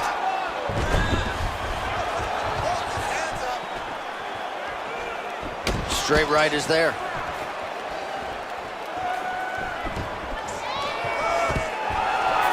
Stuffs the takedown, no problem. All right, they separate now. We'll see who can get off in space. O'Malley gets caught by the inside leg. Oh, the Sugar Show. Sean O'Malley lands the left hand yet again. He's about as accurate with that thing as anybody in this division. I think that's what's most impressive about Sugar Sean O'Malley. is even though he's still young in his career, he has a patience and a calmness about himself in there that not many people possess. But that left hand can only land because he doesn't shoot. A huge strike lands there, DC. He landed that massive shot. Now he needs to try to find the next shot, the follow-up shot that will finish the fight. Under 3 minutes now to go in the round. Take it for a ride. Nice double leg, nice finish. Inside the closed guard now. I mean, he went right into his full guard. What does he do to try to advance himself to give him more of an advantage on the mat? All right, he's very comfortable fighting off his back, DC. Now looks like he's trying to hip escape. Yeah, he's trying to hip escape or maybe look for a Kimura here. He takes the mount here. Oh, he's got to be careful there, yep. Oh, big elbow. Pretty good work with the ground and pound here by Wallace Willie. So a much different approach from him here in round 2. Took him a while to find the range, get in his striking rhythm. He has found it here, and as a result, has really picked up the pace in round 2. And just inches away from landing one of those big right hands. Another big takedown. Under a minute to go. There it is, now he's going to mount.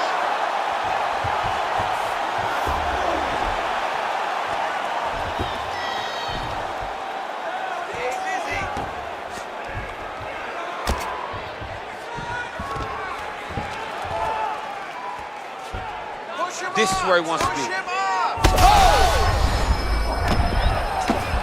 And really starting to make these shots count.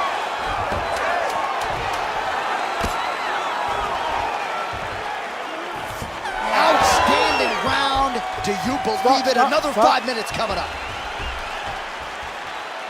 Nice. That's what I'm talking about right there. You got that round, all right? Let's get this next round. Keep doing the exact same thing. He can't stop you. All right, we now take a look back at some of the highlights from that last round, DC. A lot for the replay guys to choose from. I mean, these guys are going to be very busy trying to find what replay to show you guys.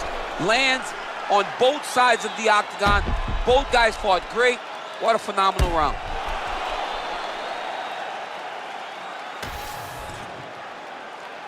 You ready to fight? Ready. Third round underway. Well, he continues to land a high number of strikes here, just like he did in the previous round. This is a world-class display of striking here tonight.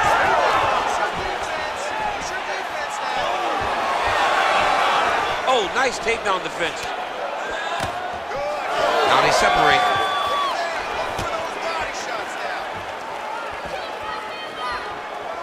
Pretty good straight punch there by Wallace Willie. These boys are standing right in front of each other, just kind of going at it. Just misses with that one. And they separate. Nice job raising the guard to block the strike, and now counters with a straight punch. So that's a beautiful sequence out of a longer fight. Game of inches right there, boy. Wow. It was good night if that landed. Stuffs the takedown, no problem. Now some uppercuts. He better move, John. He can't. Oh! Solo Melody with one of the greatest knockouts you will see. Jeez Louise.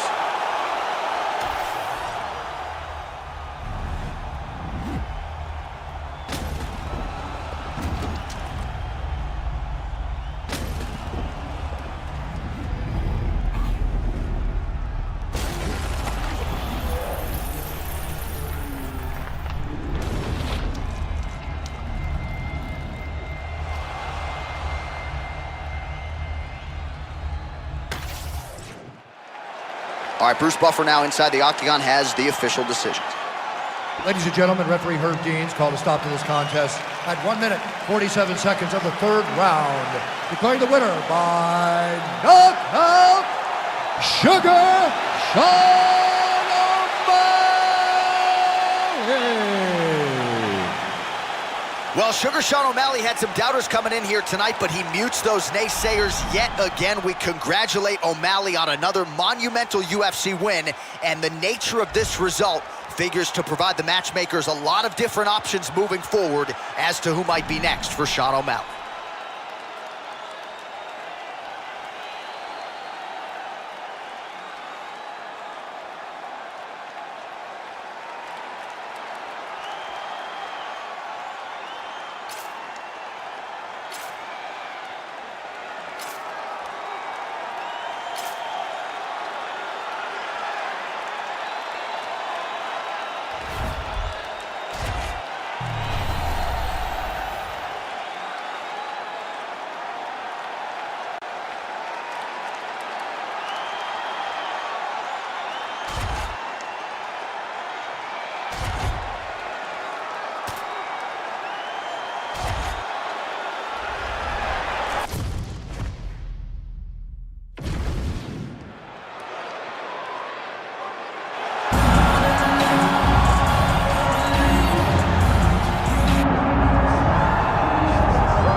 All right, big spot here for the former undisputed UFC middleweight champion, Israel Adesanya, and he's not too emotionally attached to a lot of these results. I expect a big effort out of him here tonight. You know, John, I love that you teed it up that way because I was just thinking that for a guy that seemed to be on a rocket ship to the moon, becoming a middleweight champion, he handles adversity as well as anyone I've ever seen. When he lost to Jan Blachowicz, when he tried to become double champion, still even keel. When he lost his championship, even keel. I believe that ability will allow for him to work his way back to a championship opportunity where I expect him to be very competitive and possibly earn himself the belt back. And skill for skill, there are a lot of people that still believe he's the best middleweight in the world. A lot of the elite 185-pounders believe that Izzy and not necessarily Pereira represent the toughest matchup for them. We'll see how Adesanya fares in this critical matchup here tonight.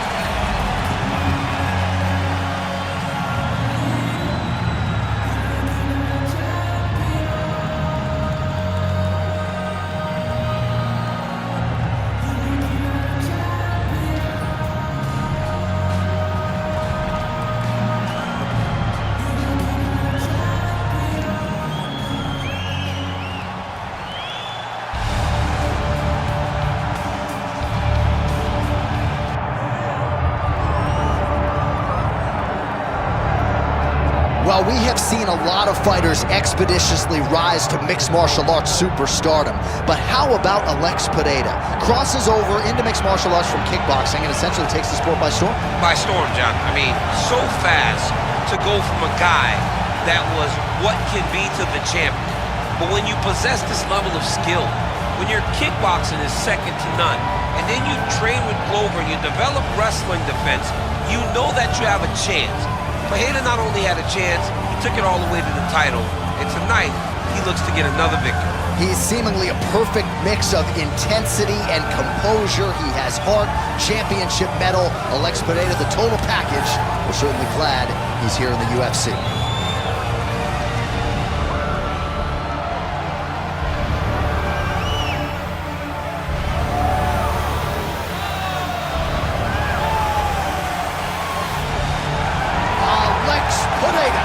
Always ready to engage. We'll see how he handles this challenge tonight.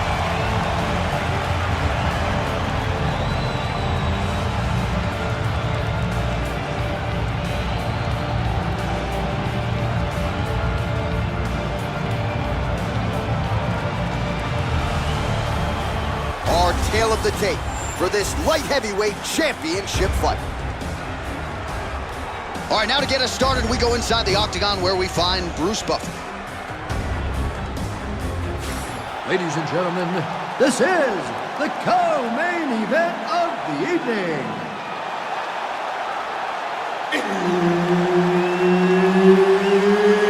It's time! And now, 5 rounds for the undisputed UFC Light Heavyweight Championship of the World. Introducing first, fighting out of the blue corner, Israel, the last style bender, Adesanya. And And now introducing the champion, fighting out of the red corner, Alex Pereira!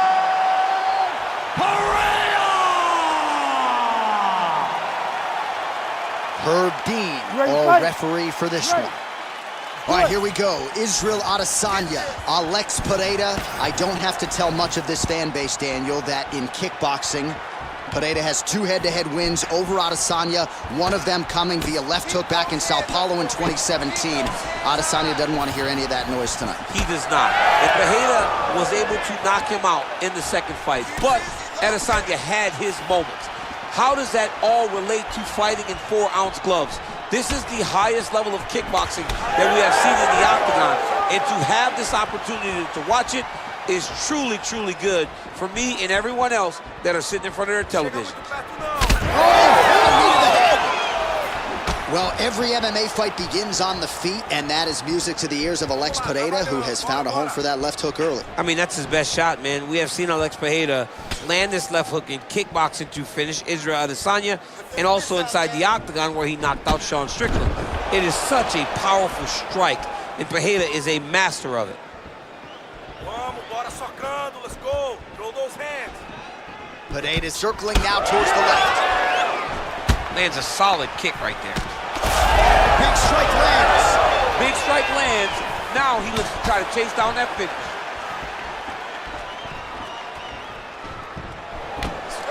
And just misses with that big right hand.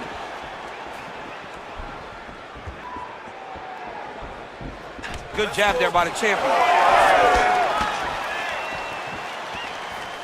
Israel Adesanya's shot is blocked. Trading huge shots. Let's see who's going to be the last man standing. Oh! 2 minutes here to go in round 1.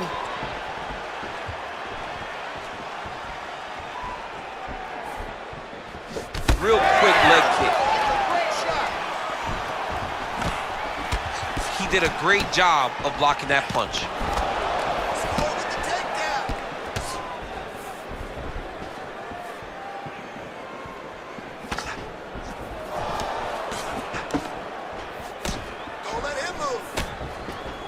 Oh, that kick is good by Pereira.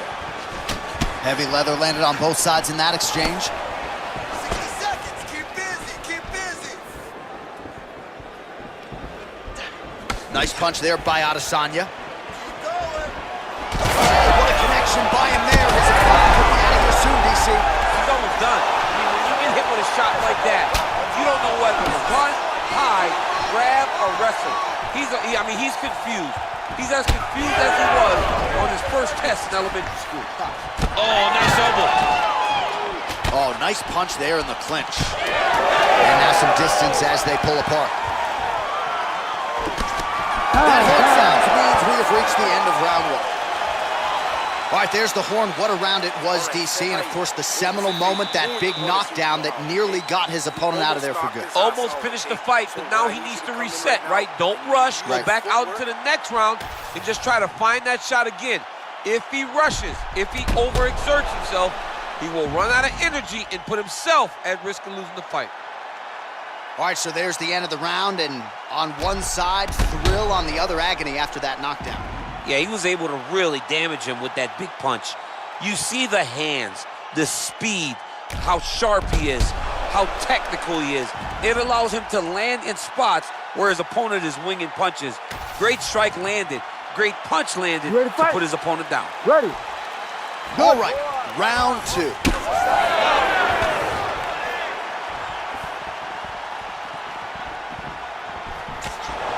Nice job defensively. Oh, a huge shot finds the target there. Great shot lands. Now he's got to go find that follow-up attempt. The kill shot is what they call it to go and end the fight. Oh, big left.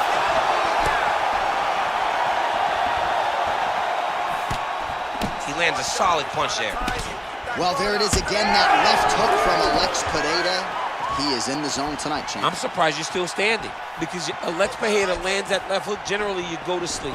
The guy is as powerful as anyone that we have seen in the UFC middleweight division. Glancing right hand lands upstairs. Oh, man, he lands another punch to the head. Oh, wow, great jab there by Izzy.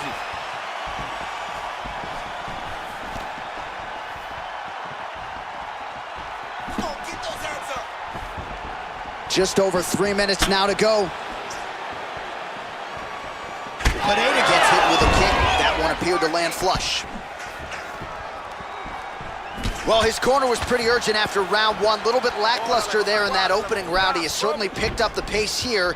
And how about the accuracy to land right there? His opponent's wobble champ. He's hurt bad. He cannot take another shot like that.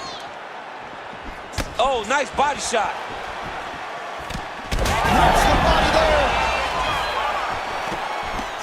Israel Adesanya is bleeding from the mouth now. A cut there on his lip. That doesn't look like fun. Oh, he hurt him again, bro. Under 2 minutes to go in round two. His misses are entertaining. He got hurt bad here. Feels like the beginning of the end. Oh, he gets up. The question is for how long?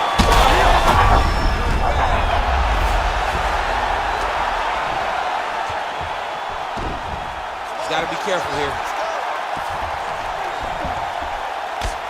Oh, high-level stuff here with the ground and pound by Adesanya.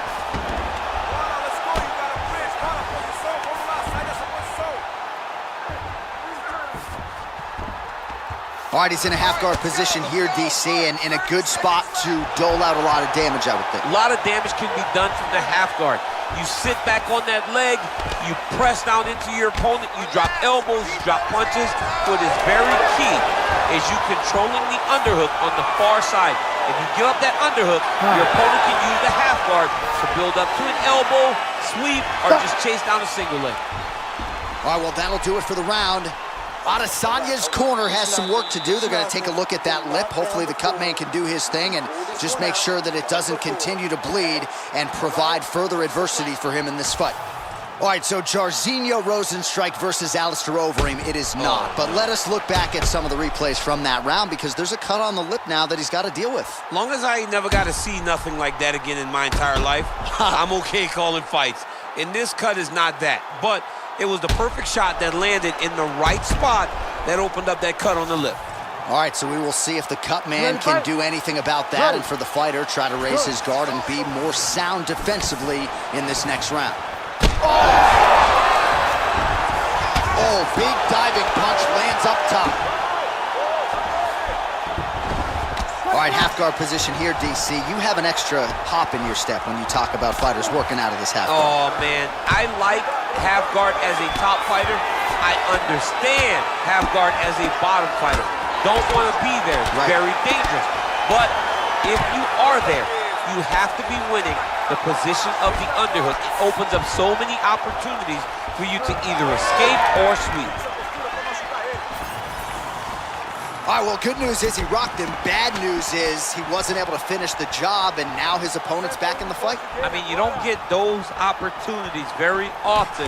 You got to take full advantage of them when they're presented to you. Well, we got a lot of blood now, ladies and gentlemen. I think my mother just turned off the TV, but every time that area gets targeted, that cut is getting worse and closer, theoretically, to the end of the fight. Yeah. That hurt him bad. Gets back to his feet. Oh! Oh, he's stunned bad. He's got to grab him. He's got to recover. Oh, a big left hand. Oh, that's big. Oh. Useful strike there. The hook is clean. Oh, there it is. That's that one, that right hand.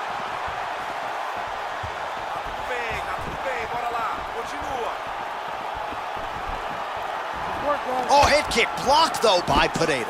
You know, that's a big thing whenever you're blocking high kicks, man. You cannot just take the brunt of that kick on one arm. You have to get that cross arm to try and guide that kick so you don't take all of it.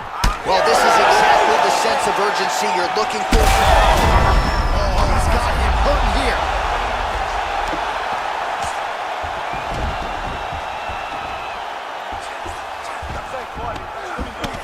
I'm gonna stop it. Now he's going full mount. Adesanya's going for an arm here. Ooh, arms in tight. Ooh, strong grip on the arm. Look at him with all that pressure starting to get tight.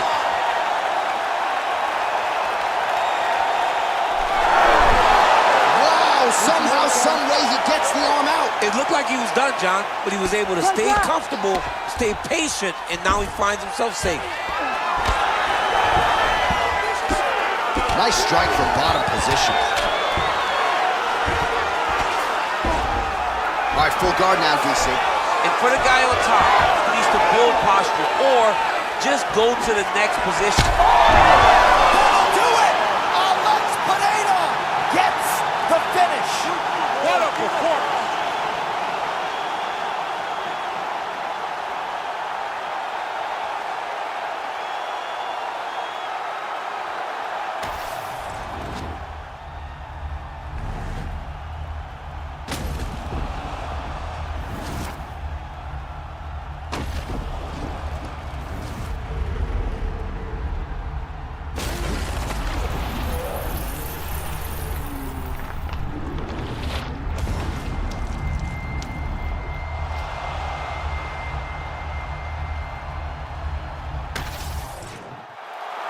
We send it inside the octagon to Bruce Buffer for the official decision. Ladies and gentlemen, referee Herb Dean has called a stop to this contest at 4 minutes, 46 seconds of round number 3. Declaring the winner by knockout and still the undisputed UFC light heavyweight champion of the world, Alex Pereira!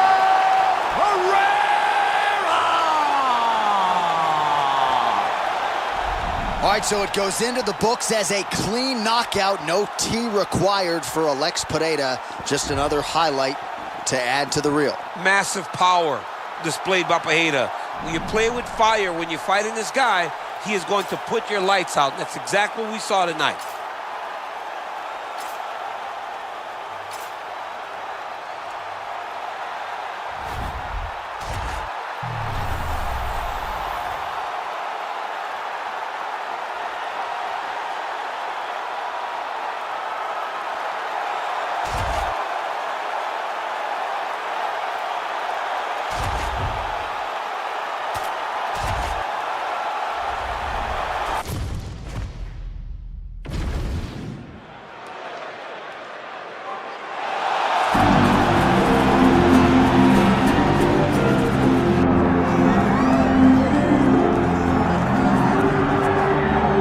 His 13-fight winning streak is no more, but Max Holloway still makes this walk here tonight as one of the best pound-for-pound fighters in the world when it comes to pace, pressure, preparation, cardio.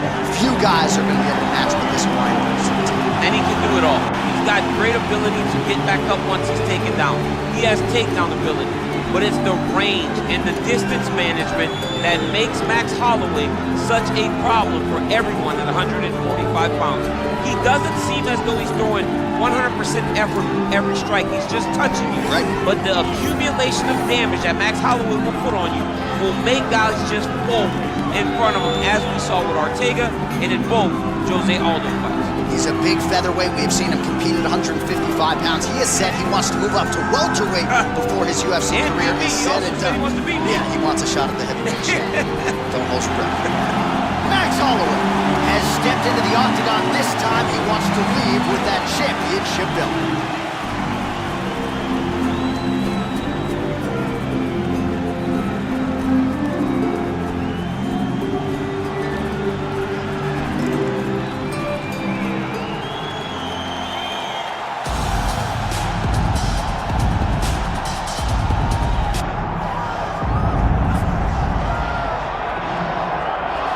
Well, this place is absolutely deafening as the undisputed UFC lightweight champion makes the walk for his latest title defense. This is a huge fight, as big a fight as we can put together at 155 pounds, but the champion thinks it's going to be one-sided. Yeah, skill for skill, he's one of the best fighters in the world. That's why when you look at the pound-for-pound rankings, you always see his name right amongst the top of the guys on the list. He has every skill in mixed martial arts, but I believe it's his mind that separates him from the rest. He has a skilled trap of a mind and believes without a shadow of a doubt that he's the best fighter in the world. Yeah, he was carrying himself this week like a guy who knew something we didn't.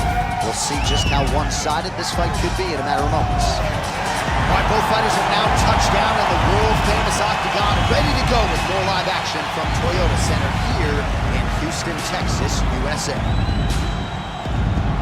Our tale of the tape for this lightweight championship fight. All right, now for the official introductions, we go inside the octagon to Bruce Buffer. Ladies and gentlemen, this is the co-main event of the evening.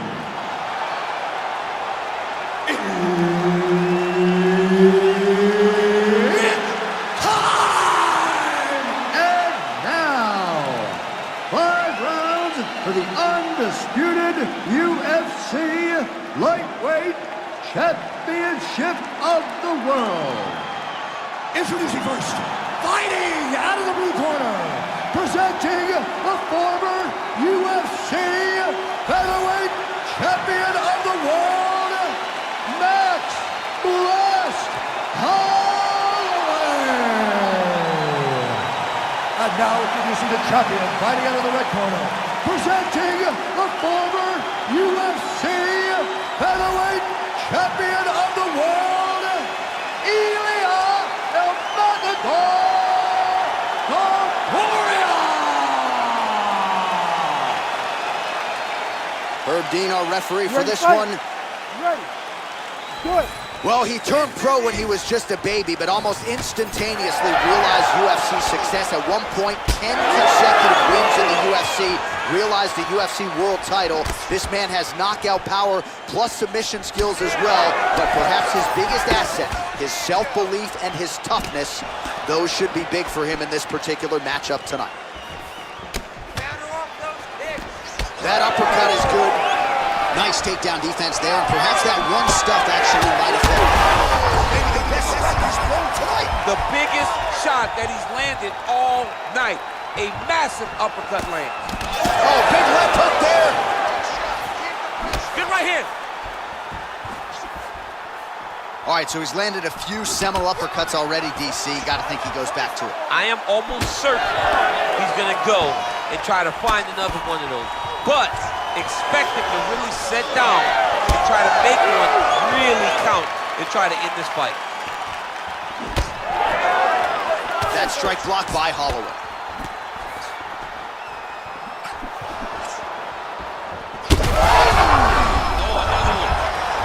Big knee lands there. Oh, with authority the body. Well, he rocked him, but couldn't finish him. He rocked him. He hurt him bad. He couldn't find that one shot to close the door. Could not shut the lights off.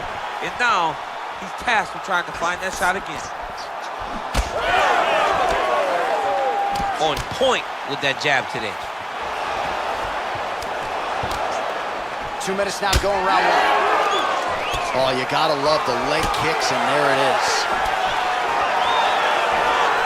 Swing and a miss by Holloway. All right, mixing up the leg kicks nicely, and that thigh starting to show some visible signs of bruising. You know, you can't even worry about what that high leg kick does now. You have to worry about the dividends that it will pay as we go forward in this fight. That is a huge shot right there, DC. You don't want to eat too many more of those. No, and he needs to start looking to finish now because he's got his opponent hurt very bad.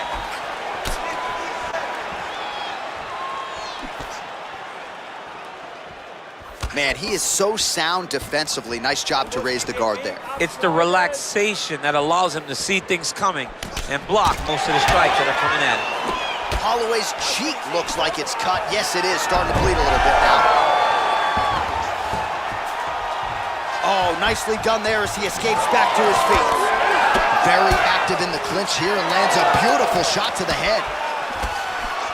I am starting to lose track of how many punches this guy has landed to the head of his opponent. All right, so that's the end of the round. Potential adversity here. He's got a cut on his cheek sustained from that strike in the round. Now the focus becomes maximizing these 60 seconds, shutting that cut and preventing it from becoming a major factor here moving forward.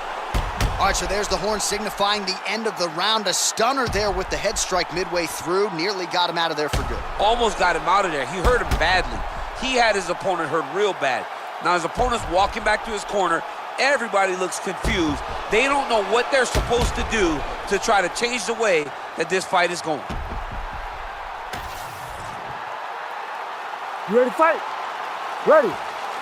All right, round 2. Lands a big right hand there. Lands a nice leg kick.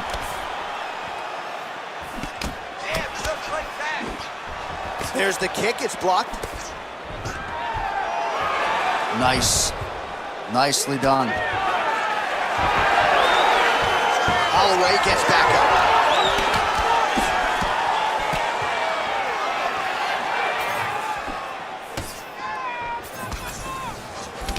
Topuria's left calf starting to show signs of bruising. Don't want to take too many more of those. Well, you see why Holloway is such a fan favorite. Beautiful land there with the left hand, and now we'll see what he can do with it.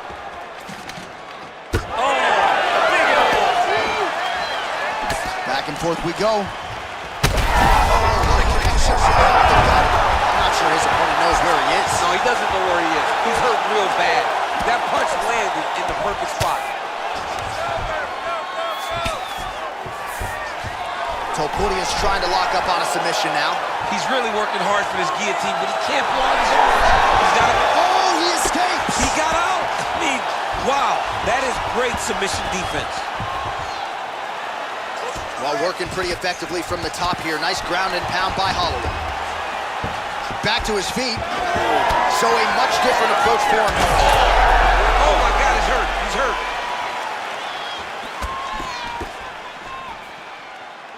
Let's get busy with those hands now, man. Come on. Body shot now, but it's turned back by Topuria. Man, look at the redness now, almost immediately on the right side of his body. All right, inside his opponent's guard here, DC. You don't want to play around here too long. No, you got to either have 2 hands in or 2 hands out, or guys start to attack triangles.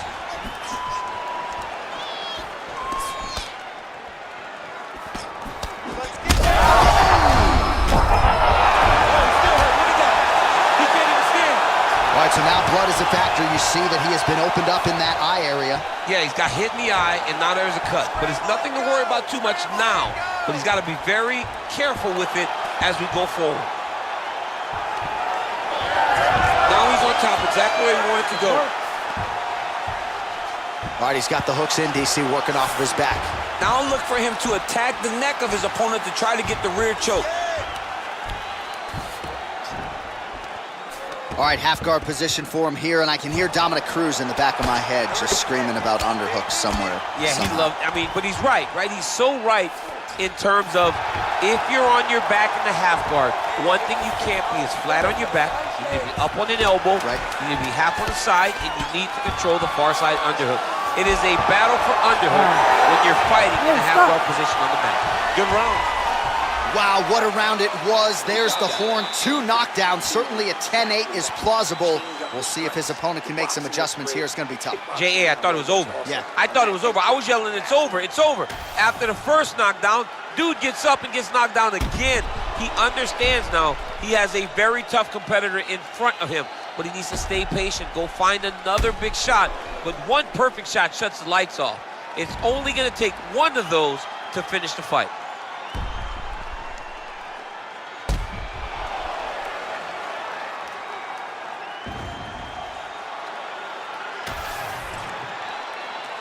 You ready to fight? Ready. Go. Round 3 of a possible 5.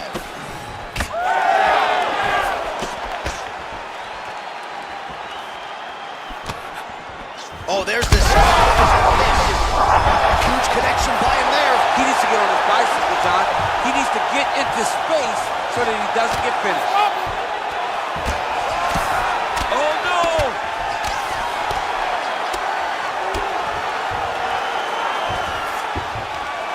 Full guard now, DC. For the top fighter, you got to be very careful because most submissions come. Topuria's going for the sub here. Oh, he's got the arm in tight. Oh, he bails on the submission now. Work. Be careful there. Work.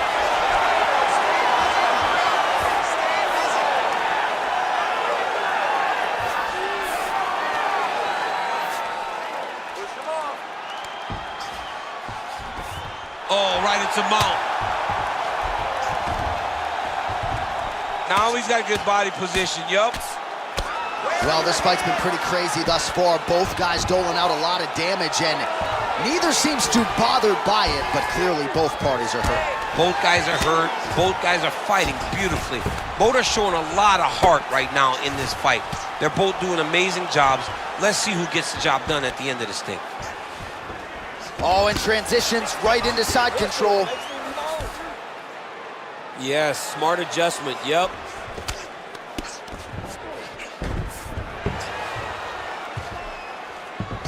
All right, north-south position now. We'll see how he chooses to proceed.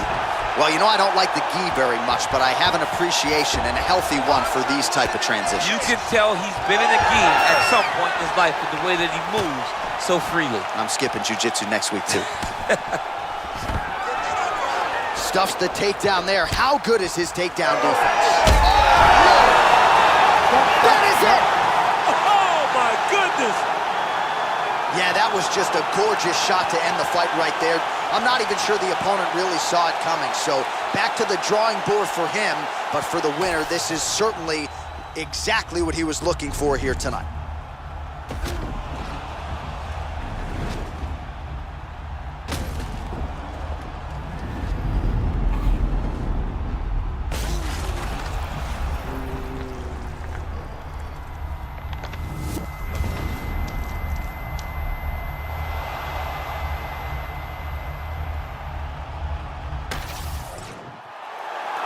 The official decision is in. Here's Bruce Buffer. Ladies and gentlemen, referee Herb Deans called a stop to this contest at 3 minutes, 23 seconds of the third round, declaring the winner by knockout and new UFC lightweight champion of the world, Max Blessed Holloway.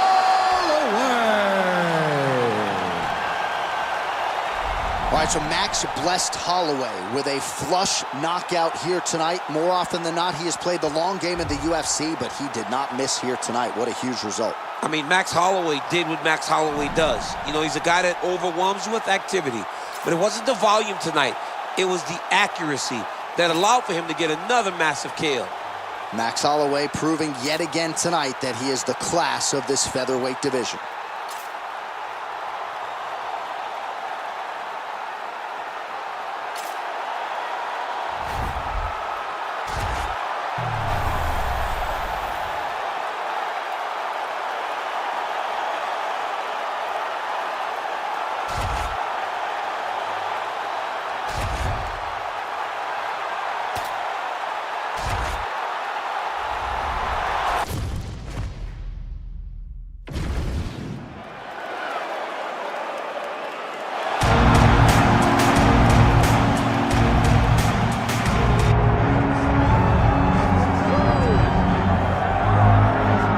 So here's the former UFC strawweight champion, Joanna Jędrzejczyk. For a while there, as she dominated all of the top contenders, you wondered if there was ever going to be someone who could solve Jędrzejczyk at 115 pounds. Still, most believe she's the best striker in this division. She's one of the best strikers across all divisions in the UFC, regardless of gender.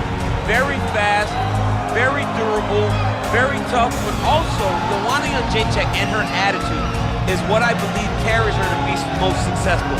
She has this mentality that she believes she is just the absolute best in this division, and you saw it when she was on that long championship reign.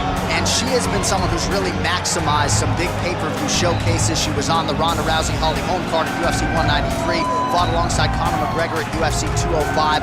She has the it factor and then some. Joanna champion is back tonight. Joanna Jędrzejczyk steps into the octagon, and this time she wants to leave with the belt.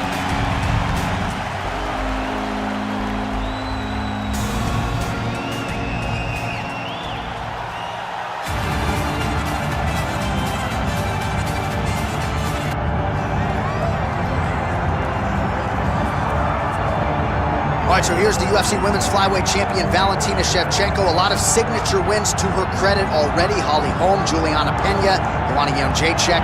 Shevchenko after more here tonight. Shevchenko is just a phenomenal fighter, and not even the victories, right? The losses to Amanda Nunes, the size difference was unbelievable. Amanda finished everybody. She had her hands full every time she stepped across the octagon from Shevchenko. Every fight was very close. Now she's in her natural weight class of 125, and she looks like a dominant champion who's looking to reign for a real long time. A true lifelong martial artist. She has been under Pavel Fedotov her entire career. Valentina Shevchenko hitting the inspection zone here tonight. Valentina Shevchenko set to fight Joanna Jędrzejczyk.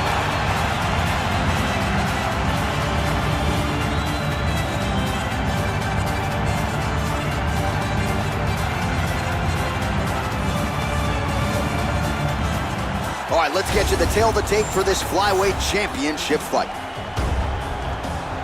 All right, now for the particulars inside the octagon of Bruce Buffer. Ladies and gentlemen, this is the co-main event of the evening.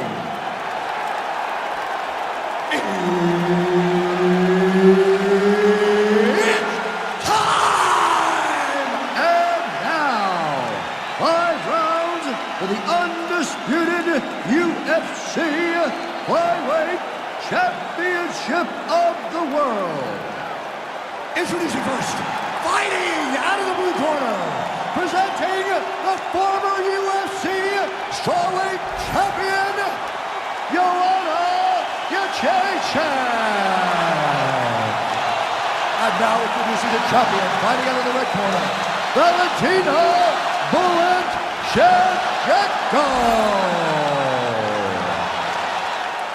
One of the best in the business, Herb Dean, is our referee tonight. All right, future in the Hall of Fame for both women, but the present, this hugely critical tilt. Valentina Shevchenko trying to make it 2 wins in her series with the former strawweight queen, Joanna Jędrzejczyk. She better be on her game, too. If Shevchenko wants to win again, she has got to be ready and she has got to be sharp.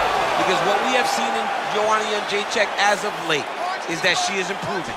She is still getting better, and she has her eyes set solely on beating Valentina Shevchenko. What a matchup we are in store for right now. Oh my goodness, what a kick! Nice right hand there from Joanna Jędrzejczyk. She's got that look in her eye tonight. That'll scare a lot of men, never mind women. I mean, the boogie woman, right? That's telling she call herself the boogie woman. She's the boogie woman that's coming for you.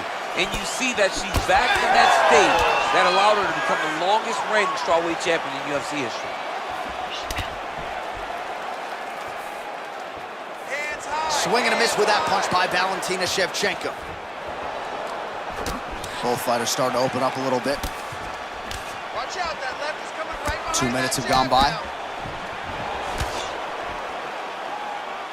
Oh, beautiful lead kick is good there by Jędrzejczyk. There's her patented leg kick. Stuffs the takedown shot there. How good is her takedown D? Jędrzejczyk gets caught by that straight punch. Can't take too many more of those. That was a big check. Lands a nice jab there. All right, so you see some welting now on the thigh a little bit as she continues to attack that area effectively. It's a big part of the leg, so it takes a little longer to really start to see the effects of what you're doing. Right now, Shoots up higher there, probably her best strike of the fight. her best strike, and you don't see this type of power normally in this weight class, but she lands, and she lands very effectively. Big right hand. Oh, nice combination.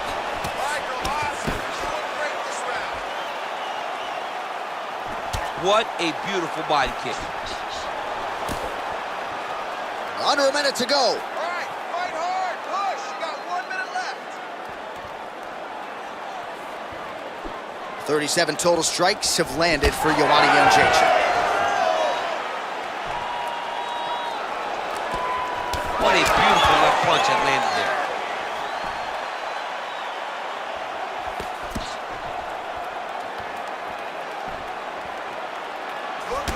All right, so her calf now starting to show some real signs of bruising, DC. And that only works because her lead leg is her opponent's lead leg. It's the split stance. It's two conventional fighters, so that kick is available to her.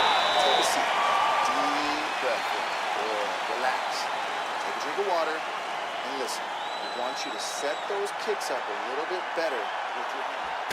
All right, well, what a round it was. You know, she kicks like a mule, and that kicking game was on full display in that round, champ. And you see the damage that it's done to her opponent. Her opponent's limping back to the corner. She's moving much more slowly as the fight is going on. That was a great game plan developed by her and her coaches. All right, here we go now with the start of round 2. It is Valentina Shevchenko versus Joanna Jędrzejczyk.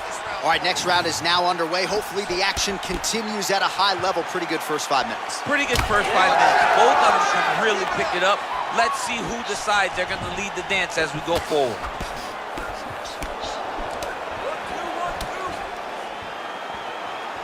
Inside leg kick is there by Valentina Shevchenko. Just out of range with that right hook.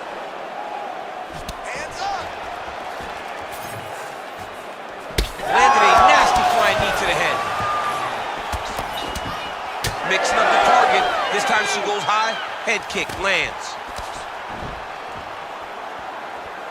Well, she's been good tonight, but she missed with that one.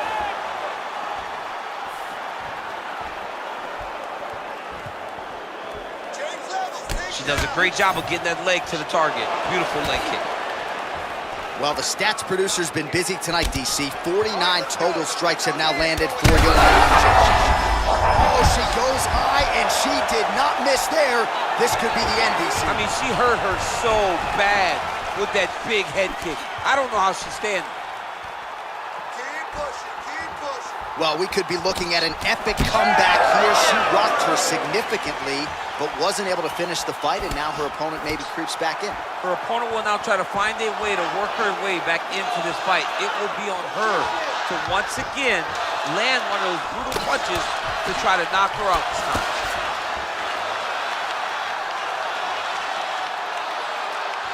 Well, she has certainly picked up the pace here in round 2 and starting to find herself in the pocket a little bit. She was a little bit hesitant in round 1.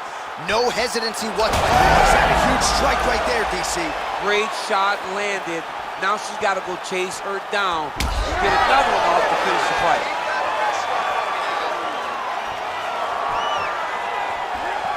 "90 seconds and counting in round 2.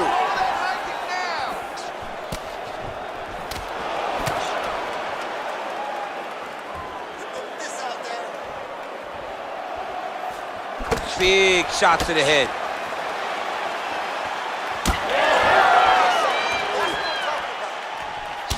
All right, so the damage really starting to accumulate on the thigh, and she continues to attack what is obviously an area of weakness for her opponent. Oh, huge connection fire there. Massive shot lands.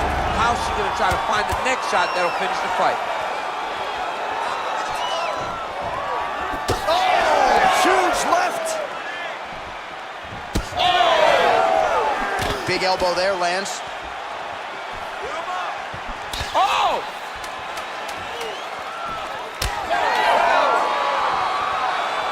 Trying to hammer that lead leg.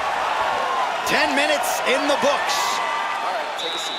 Deep breath. Slow that heart rate down. Awesome. Your striking is looking superb. Everything you're putting out there is landing.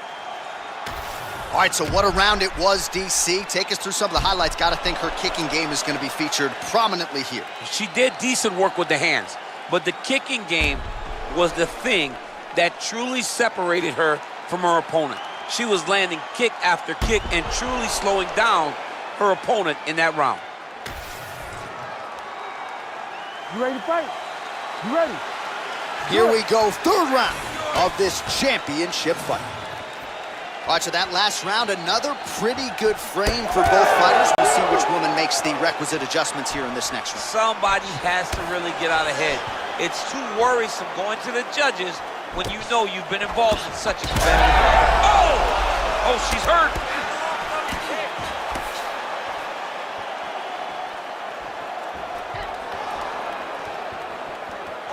Ah, she's unable to connect with the left hook. Nice straight there by Yeonjaichuk. Best punch in the game. Beautiful jab. Good jab there by the champion. Oh, look at the inside leg kick. She grounds her opponent now. Could be the beginning of the end, champ. She hurt her very badly with that big leg kick. Oh! Huge kick to the head. Just over 3 minutes to go in round 3.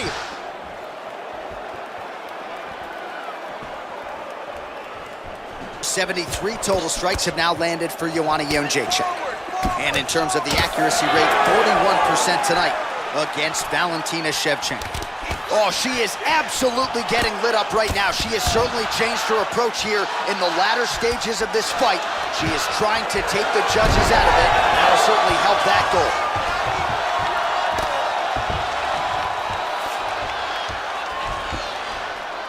Well, the ground and pound is there once again. Strong work here by Shevchenko. These ground strikes really started to add up. There's another one. Great defense from her back. All right, stacked guard here, DC. She's got the feet on the hips if she wants to escape. Yeah, she's free. I mean, she's free. Once you get your feet on the hips, you're free. And she has done that. She has beaten the position. All she has to do now is extend her opponent away from her, kick her off, post her hand on the mat, just basic jiu-jitsu stand up to get right back to fighting on her feet. Effective punch there by Shevchenko. Oh, nice. All right, less than a minute here to go now in round 3. Oh, she ate another calf kick there. I'm not even sure she has the ability to check at this point. She doesn't even have the ability. I mean, that is a big shot to the head. I cannot believe she's still standing. Oh! Nice job by her there to block that shot. Oh my goodness, she hurt her again. Oh, saved by the bell there. There's the horn, end of the round. Thankfully, she will live to see another round. So back to the stool. She only has 60 seconds here to recover. We'll see if her corner physically and mentally can keep her in this fight. What a seminal moment there at the end of the round. All right, so there's the end of the round. She didn't force the finish after getting that knockdown with the head kick, but was very close to getting the job done there for good in that round. She's so patient. She's never going to overextend herself. She's never going to rush. She's never going to force anything. She will always stay exactly in her pocket. She will stay exactly in her rhythm. She believes that eventually the finish will come.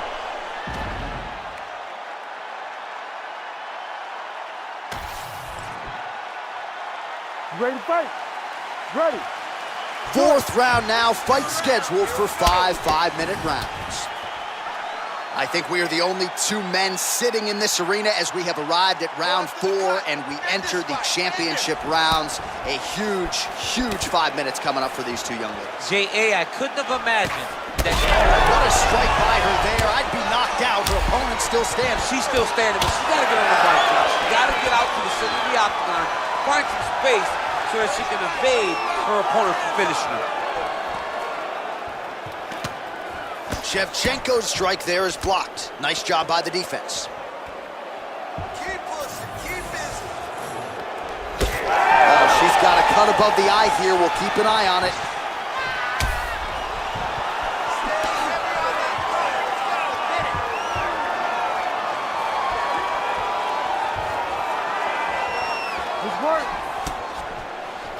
Yeonjaichuk gets caught by that straight punch, beautifully landed by the opposition.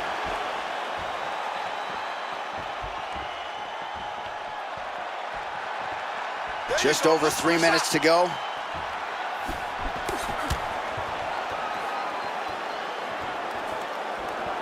Oh, she just continues to land a high volume of strikes here, really just like she did in the previous round, and she does not seem to be slowing down.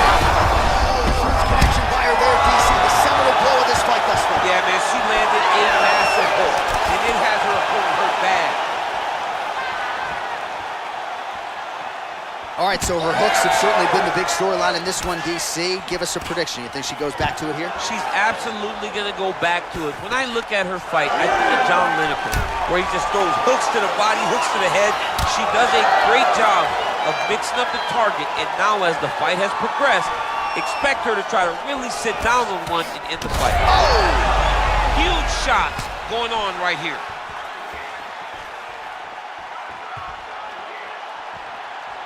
All right, let's see if she can get back to the hook here. Of course, she'll need a setup here, work off of the jab. Oh!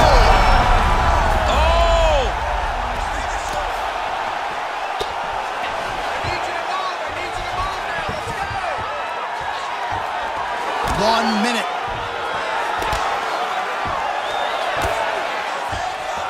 Big combination here of ground and pound strikes. Nice work by Yeon Jaichik.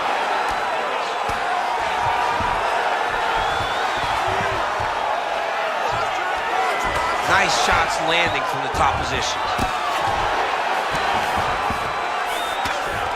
Well, she's staying busy, continuing to land ground strikes. There's another one. Yeon Jaichik's back in full guard now.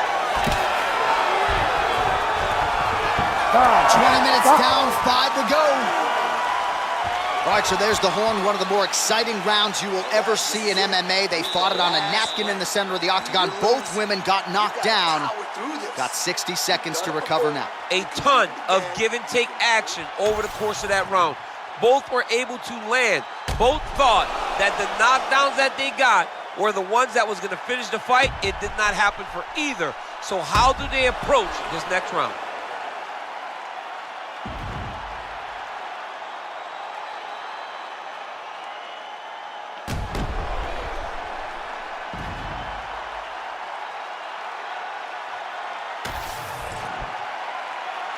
You ready to fight? Ready. So here it is, folks, 5th and final round. Go after. Go after. Big right hand for Valentina Shevchenko lands early. Well, she's got a good jab, missed with it there.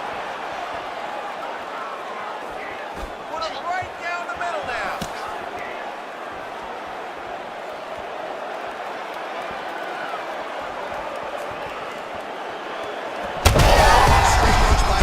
And now her opponent may be seeing stars at this point. Her opponent's seeing stars. Her opponent's hurt. She has to really get after her now and try to find that kill shot that's going to finish the night. Big combination. Oh! Oh, big left. Oh, my goodness!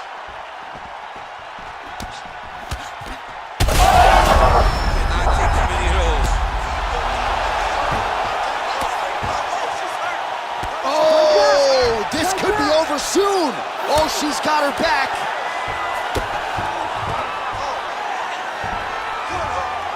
Nice. Under 3 minutes remain in round 5.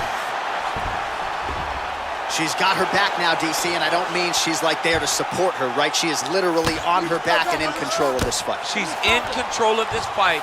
Look for her to start trying to slide that arm under the neck to finish the fight when it should. She's stepping over the mount here. Using a lot of good movement. Move those hips, get back to guard. Fight back! Fight back! All right, posture up, posture up. Hey, stay in control. Nice positional control here. Oh, man, you could see her head bounce on the canvas. Heavy shot lands. She is throwing every part of herself into these ground strikes, and this shot opened up a cut. DC, I know you got my back. She's got her back, and she can do a lot of damage from here. I've got your back as in I'm your boy, J.A. She's got her back as if she wants to end her night right now. She's got to be very careful. Yeon Jaichik's back in full mount. Archie. Oh! It's over! Oh, my goodness! Oh, man. That was awesome. Wait. So how about it, folks? A huge result for her. She gets the TKO here tonight, and this is a celebration that you can be sure is going to continue deep into the night. Well, this is what she expected. She expected to finish this fight. That's exactly what she did. The party's going to be off the hook because she has planned for it all week. What a phenomenal performance by this young lady.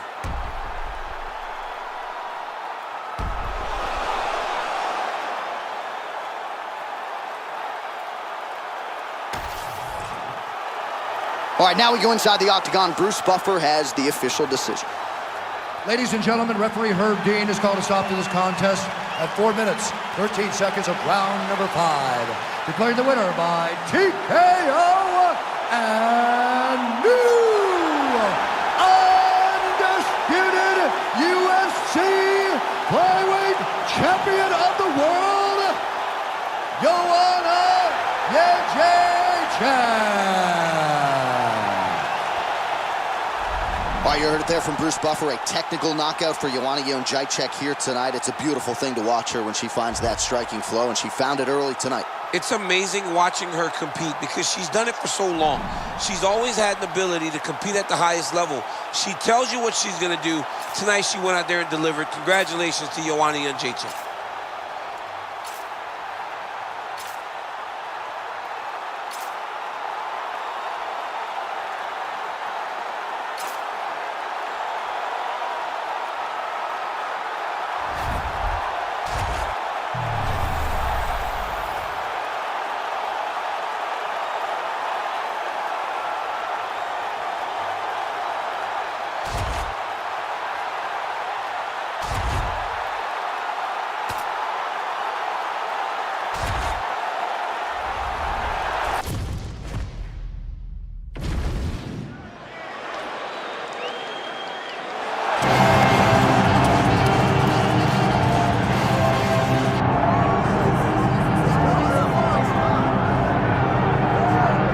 Anyone who watched Tom Aspinall work in training and during his amateur and early pro career felt like they were looking at a future UFC heavyweight champion. Tom Aspinall has every skill you would want from a big man. Moves exceedingly well. His speed is going to be a real problem in theory for the opposition tonight, and most of these heavyweights just are not as fleet of foot. That says nothing of his grappling game. This is the longtime grappling coach for Team Calvon.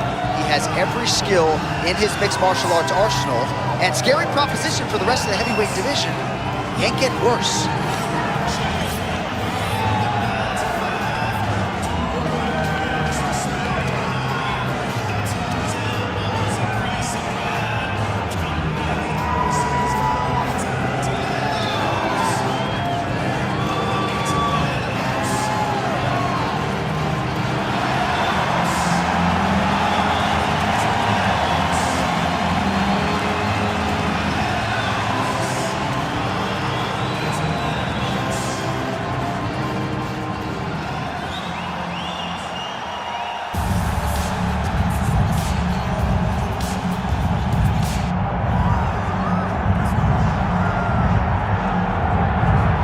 So with much fanfare, here is Jon Jones back in defense of his UFC heavyweight championship.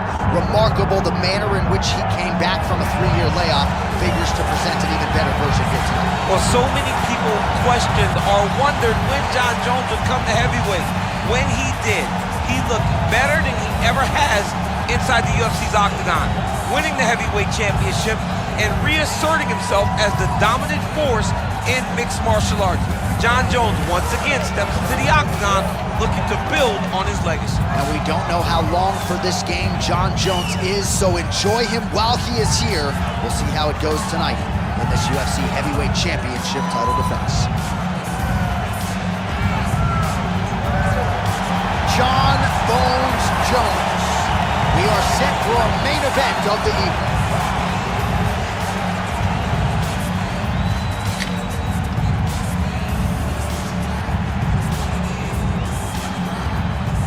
Our tale of the tape for this heavyweight championship fight. We send it inside the octagon to Bruce Buffer. Ladies and gentlemen, this is the main event of the evening.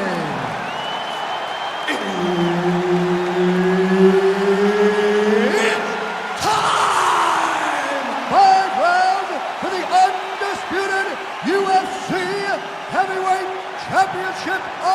world. Introducing first, fighting out of the blue corner, Tom Aspinall. And now, introducing the champion, fighting out of the red corner, John Bones Jones.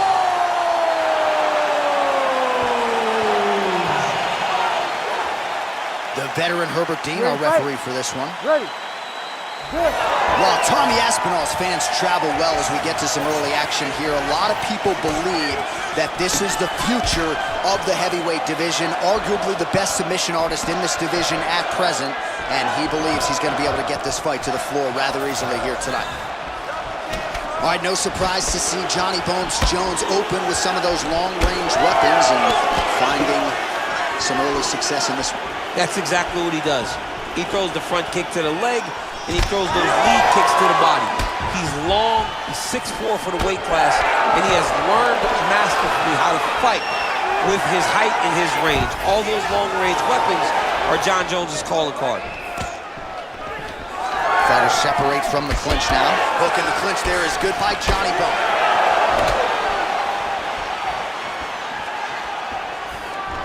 What a setup. He lands a beautiful flying knee. Nice connection there by John Jones, and he is fighting with a definite killer instinct here tonight, DC. And you have to have it because the target's always on your back when you're the UFC champion. Jones seems destined to keep that title wrapped around his waist. We have crossed the midpoint here in our opening round. Takedown defense holds up. He gets to a spot, the tie clinch. Then he starts to let the knees fly. Oh, well placed with the uppercut there. Nice shot there by the champ. Big double leg, double change.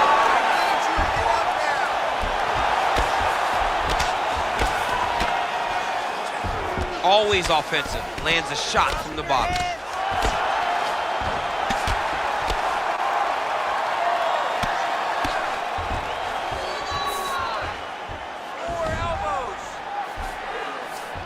He passes to half.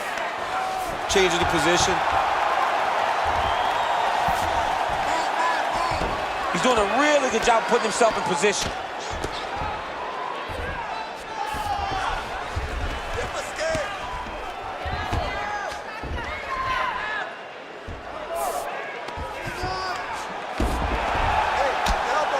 Making all these shots count.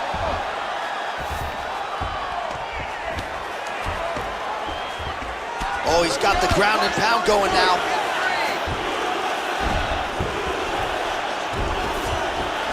Man, another one lands. He's trying to pound his opponent's head through the canvas. Oh, and there it is. Was only a matter of time. That ground strike has cut him open.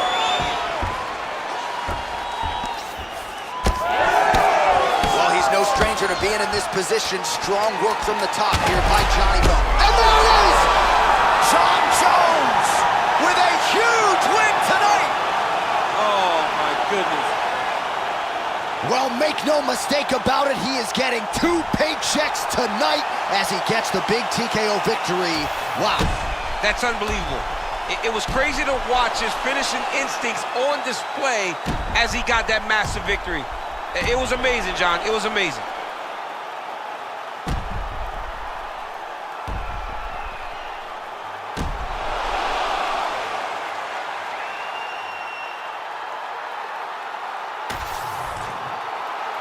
The official decision is now in. Here's Bruce Buffer.